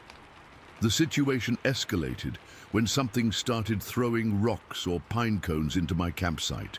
They weren't aimed at me, just landing around the perimeter of my camp, like they were testing my reactions. I heard what sounded like grunting and these weird whooping noises that no human or animal I know of makes. I decided to make a break for my truck. It was about 20 feet away, and I figured if I could get inside, I'd at least have some protection while I figured out what to do. I started inching toward it, flashlight in one hand, pistol in the other. That's when it happened. From directly behind my tent, not even 30 feet away, came the most terrifying sound I've ever heard in my life. It wasn't a howl this time. It was a scream, a furious, powerful scream that no human throat could produce. It was so loud it seemed to physically hit me, and I swear it made the air vibrate. I didn't think. I ran. I sprinted to my truck, fumbling with the keys, dropping them, picking them up with shaking hands. I could hear heavy footsteps approaching from behind me. I finally got the door open and threw myself inside, locking the doors. Through the windows, I could see shadowy movements at the edge of my camp. My headlights were pointed away from the activity, so I couldn't see clearly, but there were definitely large, dark figures moving just beyond the reach of the dying firelight. I started the engine, threw it in reverse, and got the hell out of there. I was so panicked I nearly backed into a tree, but somehow managed to turn around on the narrow dirt road. As I accelerated away, my headlights swept across the trees, and I swear I caught a glimpse of another one of them standing right at the edge of the road, at least 8 feet tall, watching me go. I drove like a maniac down that logging road, bouncing over ruts and potholes, not slowing down until I hit the main highway. I didn't stop until I reached a gas station about 20 miles away. I sat in the parking lot for nearly an hour, trying to calm down enough to drive home. I kept replaying what I'd seen in my head. I knew what it was. I didn't want to admit it, but there was no other explanation. I'd encountered Sasquatch, not just one, but a group of them, and they had deliberately surrounded my camp, made threatening displays, and scared me off. I never went back for my camping gear. Couldn't bring myself to. I filed a report with the local ranger station the next day, saying my campsite had been vandalized and my equipment stolen. The ranger gave me a knowing look when I described the location, but didn't say anything beyond promising to look into it. It's been over 20 years now, and I've only been camping a handful of times since, always with a group, always in established campgrounds. The memory of those screams, the tree knocking, and that brief glimpse of something that shouldn't exist, it's all still vivid in my mind. I know how this sounds. If someone had told me this story before it happened, I'd have thought they were full of shit or had been drinking too much around the campfire. But I know what I saw. I know what I heard, and I know that deep in the forests of Washington, There are things that aren't supposed to exist, but do. Massive, powerful, and territorial beings that don't want us in their woods. I still have nightmares about that scream sometimes, about what might have happened if I hadn't made it to my truck in time. Some nights I wake up in a cold sweat, convinced there's something watching me from outside my window, even though I live in the city now. I don't expect everyone to believe me. Hell, I'm not sure I would believe it if it hadn't happened to me. But I know what I experienced that night in October was real, and I'll never forget it as long as I live. Story 17. I still have trouble sleeping some nights. It's been over 8 years now, but when I close my eyes sometimes, I can still see those eyes staring back at me. I've never shared this publicly before. Only my wife and a couple close friends know. But I think it's time I get this off my chest. This happened back in March 2015. I run a small cattle ranch about 30 miles outside of Vernon in the Okanagan. Nothing fancy, just enough to keep me busy and pay the bills. That morning started like any other. Woke up around 4:30, had coffee, and headed out in my truck to check on a fence line that needed repair on the far side of my property. It was still dark out, maybe around 5:15 or so, when I finished up and decided to take the back highway toward Kelowna to pick up some supplies. The sun was just starting to come up.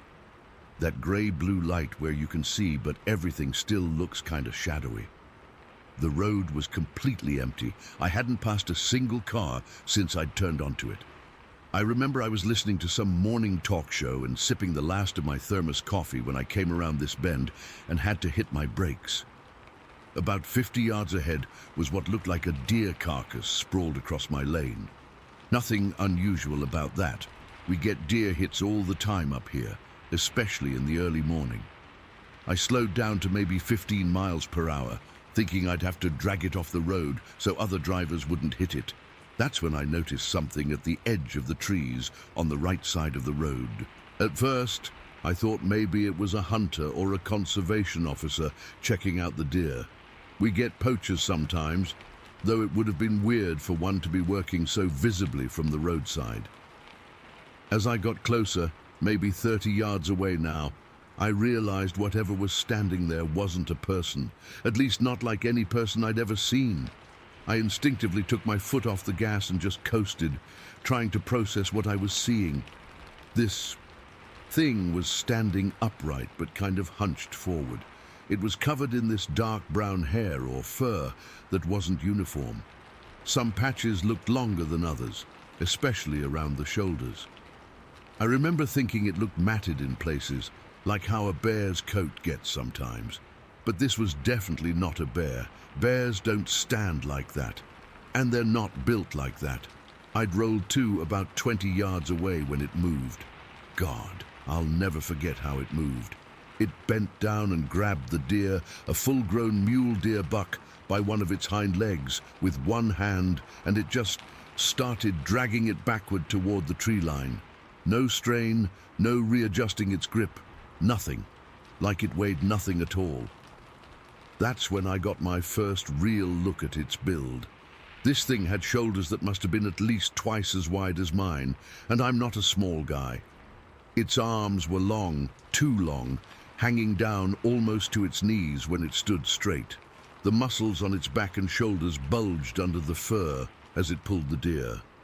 I could see the definition, even in that early morning light. I'd completely stopped my truck by then, maybe 15 yards away. My headlights were still on, illuminating the whole scene.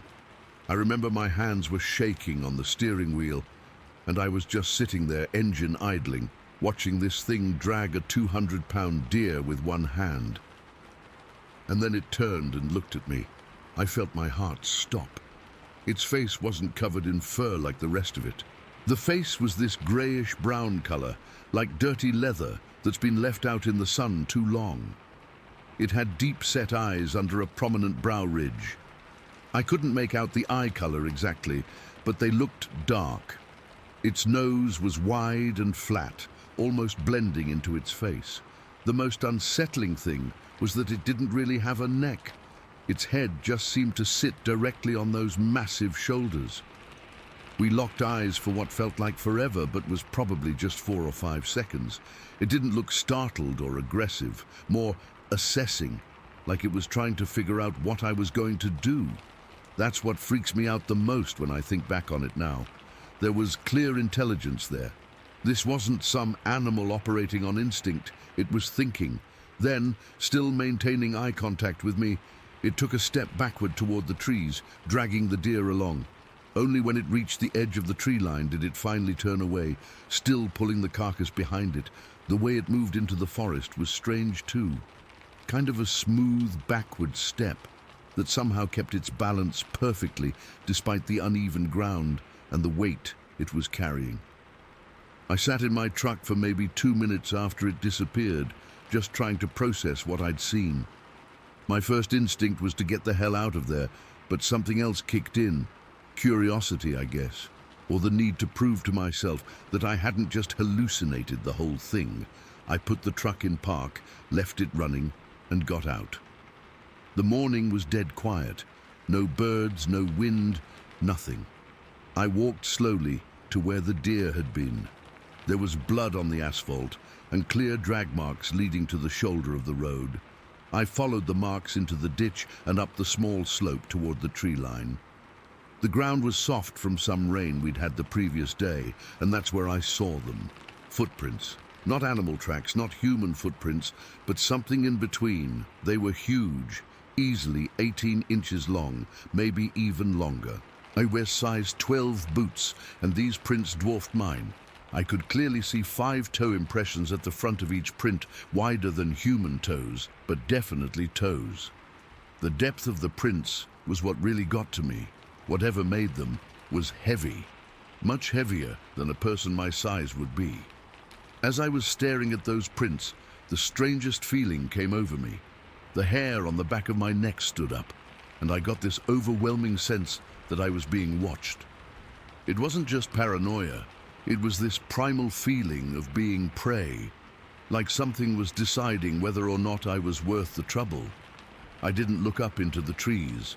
I didn't call out. I turned around and walked back to my truck as calmly as I could. Even though every instinct was screaming at me to run, I got in, put it in drive, and made a U-turn on that empty highway. I didn't care about getting supplies anymore. I just wanted to get home. I drove back probably 20 miles over the speed limit, constantly checking my rearview mirror like I expected to see that thing running after me. It wasn't until I got back to my ranch and locked the door behind me that I finally took a deep breath. I called in sick to the feed store where I was supposed to pick up supplies, spent the whole day inside, just trying to make sense of what I'd seen. I thought about calling the police or wildlife services, but what was I going to say? That I saw a Sasquatch drag a deer into the woods, that I'd found footprints but didn't take pictures or measurements. They'd think I was crazy or drunk. Later that day, I worked up the courage to drive back out there with my camera. I told myself I needed evidence, something to prove I wasn't losing my mind. But when I got to that stretch of highway, the blood on the road was gone.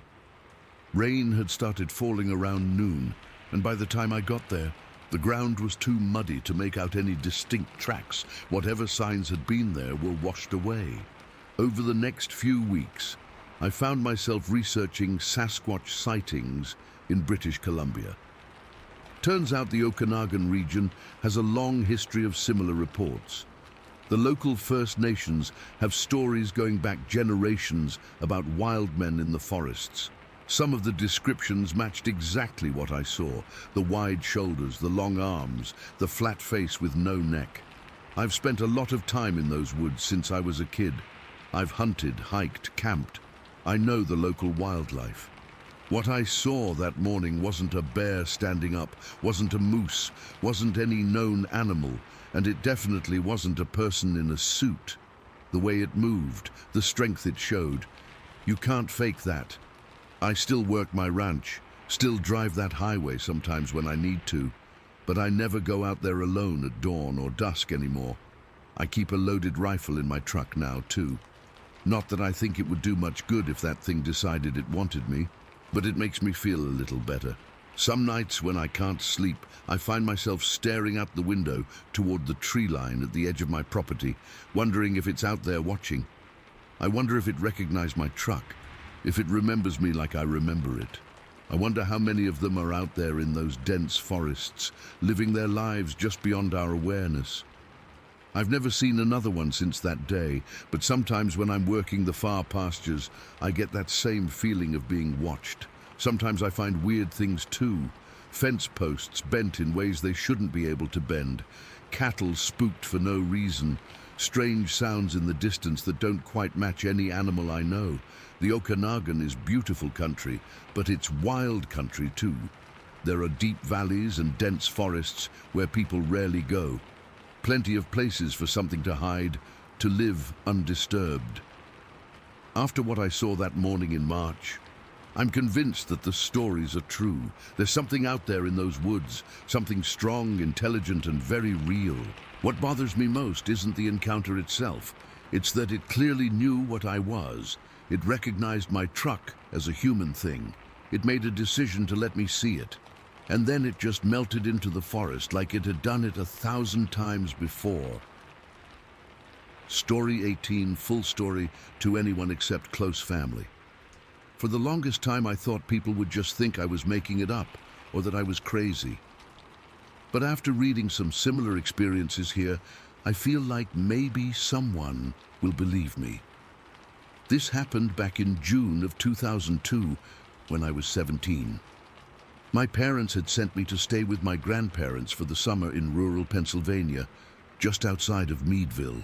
My grandparents owned this old farmhouse on about 15 acres of land. Behind their property was this massive cornfield that belonged to the neighboring farm, and beyond that was dense woods that stretched for miles. I was kind of a rebellious teenager back then.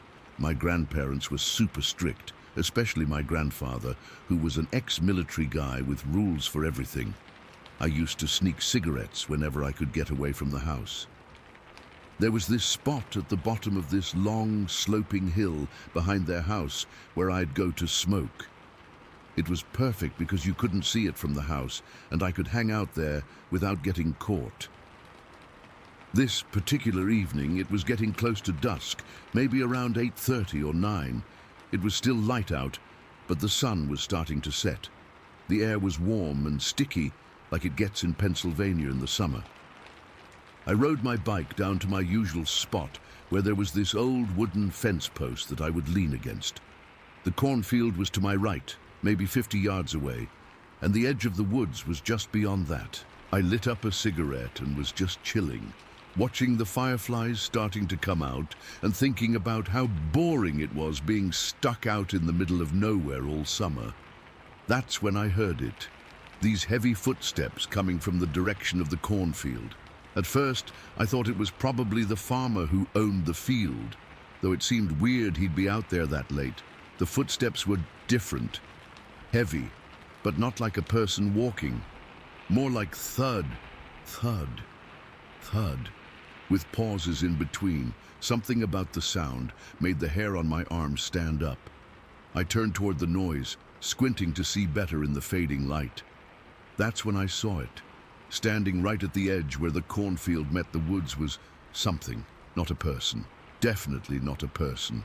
It was tall, way taller than any man I'd ever seen, maybe 7 or 8 feet high. Its body was wide and bulky, especially through the shoulders and chest. But what really got me were the arms.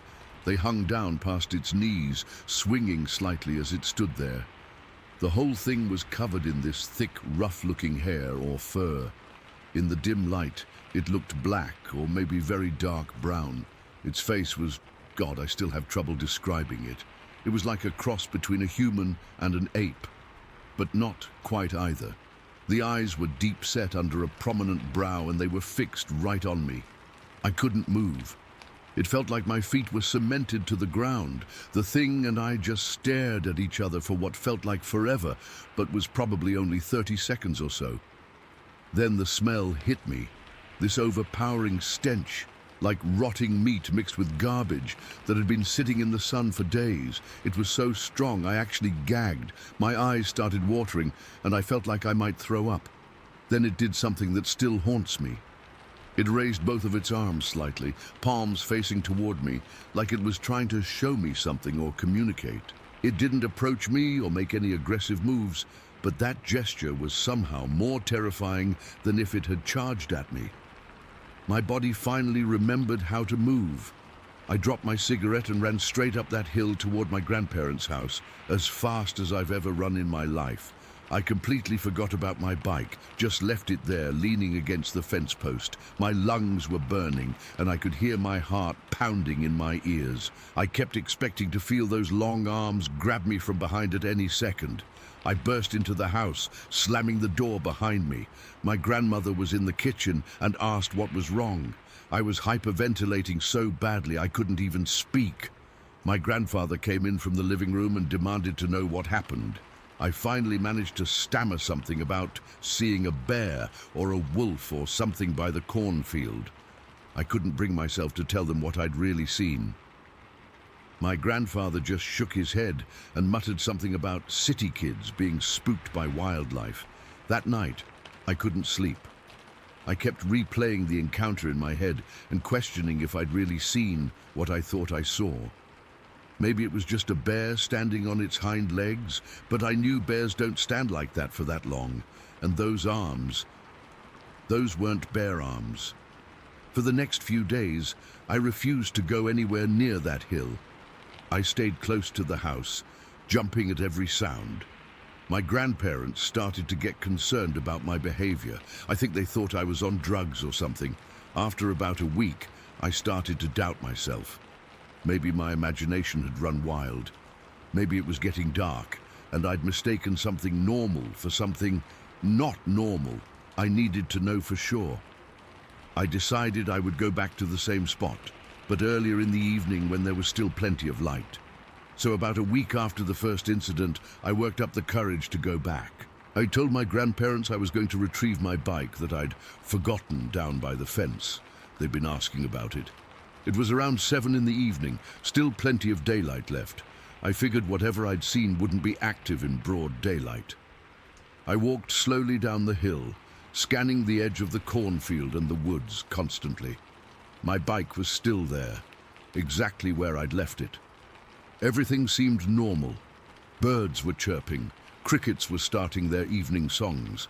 I started to feel stupid for being so scared. I picked up my bike and was about to head back up to the house when I decided to have one more look at the spot where I'd seen the thing. I set my bike down and walked a few steps toward the cornfield, shielding my eyes from the setting sun to get a better look. At first, I didn't see anything unusual. Then, movement caught my eye. It was back, standing in almost the exact same spot as before. In the better light, I could see it more clearly, and what I saw made my blood run cold. It was definitely not a bear or any animal I recognized. It stood upright on 2 legs like a man, but much taller and broader. Its body was covered in that same dark, shaggy hair. Its face had a pronounced brow ridge, a wide, flat nose, and a mouth that seemed to be set in a permanent grimace. This time, it didn't just stand there. As soon as it realized I had spotted it, it began walking toward me. Not running, but moving with this rapid, purposeful stride that covered ground alarmingly fast. Its long arms swung at its sides, and its head was fixed straight at me. Then it let out this sound, a scream that started low and built into this high-pitched wail that echoed across the field. It was like nothing I'd ever heard before or since. Not human, not animal, but something in between. The sound paralyzed me for a second before pure survival instinct kicked in. I abandoned my bike again and ran for my life up that hill. I was screaming for my grandparents the whole way. I burst through the back door, slammed it shut and locked it. My grandfather came running from the front of the house, alarmed by my shouting. My grandmother was right behind him. "It's out there!" I yelled, pointing toward the back of the property. "There's something out there chasing me." My grandfather went to the window and looked out. At first he didn't see anything, and I could tell he was about to dismiss my fears again. Then his expression changed. He went very still, squinting as he peered out toward the bottom of the hill. "Get away from the windows," he said quietly but firmly. "Louise, get the shotgun from the closet." My grandmother, who never questioned my grandfather when he used that tone, immediately went to the hall closet and returned with his old shotgun. My grandfather loaded it while keeping an eye on the windows. "What is it?" I asked, my voice shaking. "You see it too, right? I'm not crazy." "I don't know what it is," he replied, "but it's big, and it's coming up the hill. For the next 3 hours, I'm not exaggerating, it was literally 3 hours by the clock, we were terrorized by this thing. It circled the house, keeping just far enough away that we couldn't get a clear look at it from the windows. We could hear it, though. This deep, rumbling growl that seemed to come from all directions at once. Sometimes it would hit the sides of the house with enough force to make the walls shake. Other times, we'd hear scratching at the windows or doors. My grandmother was praying quietly in the corner of the living room. My grandfather moved from window to window with his shotgun, trying to keep track of where the thing was. I was huddled on the couch, convinced we were going to die. At one point it went quiet for about 20 minutes. We thought maybe it had left. Then suddenly there was this tremendous bang against the back door, like something had thrown its entire weight against it. The door held but barely. The frame splintered a bit at the top hinge. That was when my grandfather had enough. He went out onto the front porch, raised his shotgun, and fired once into the air. The sound was deafening in the quiet night. From somewhere behind the house came that scream again, the same horrifying wail I'd heard earlier, but louder and angrier. Then silence. We stayed up all night, keeping watch in shifts. My grandfather sat in his chair by the front door with his shotgun across his lap until dawn. Nothing else happened. When morning came, we went outside cautiously to check for damage or tracks. The back door frame was cracked. There were deep scratches on some of the windowsills, not like an animal's claws, more like something had used its fingernails to try and pry them open. And around the house, especially near the back porch, was that same putrid smell I'd noticed the first time. The most disturbing thing was the tracks. They looked almost human, but much larger, easily 16 inches long, and the impression in the soft ground was deeper than a person would make. They circled the entire house, confirming what we'd heard during the night. We never saw the creature again after that night. My grandfather reported it to the local sheriff as a possible bear sighting, but I could tell he didn't believe it was a bear any more than I did. The sheriff came out, looked at the tracks, and said they were probably from a large black bear. He advised us to keep food secured and not to go out alone at dusk or dawn. But the look on his face told me he wasn't convinced of his own explanation. I spent the rest of that summer sleeping poorly, jumping at every sound outside my window. My grandparents never directly acknowledged what we'd experienced, but my grandfather started locking up the house earlier in the evenings and bought a second shotgun that he kept by the back door. I've read about Bigfoot sightings over the years, and while I never used that word with my grandparents, I know that's what we encountered. The height, the build, the long arms, the hair covering its body, it matches the descriptions, but what doesn't match is the behavior. From what I've read, Bigfoot typically avoids human contact and runs away when spotted. This thing pursued me. It surrounded our house and tried to get in. It showed absolutely no fear of humans or human habitation. Both my grandparents have passed away now, and the property belongs to my uncle, who rents out the farmhouse. I've never been back there, and I never will. Sometimes I still wake up in a cold sweat, hearing that scream in my dreams and smelling that awful stench. I don't know what that thing was, but it wasn't just some misidentified animal. And the most terrifying thought is that it's probably still out there somewhere in those woods.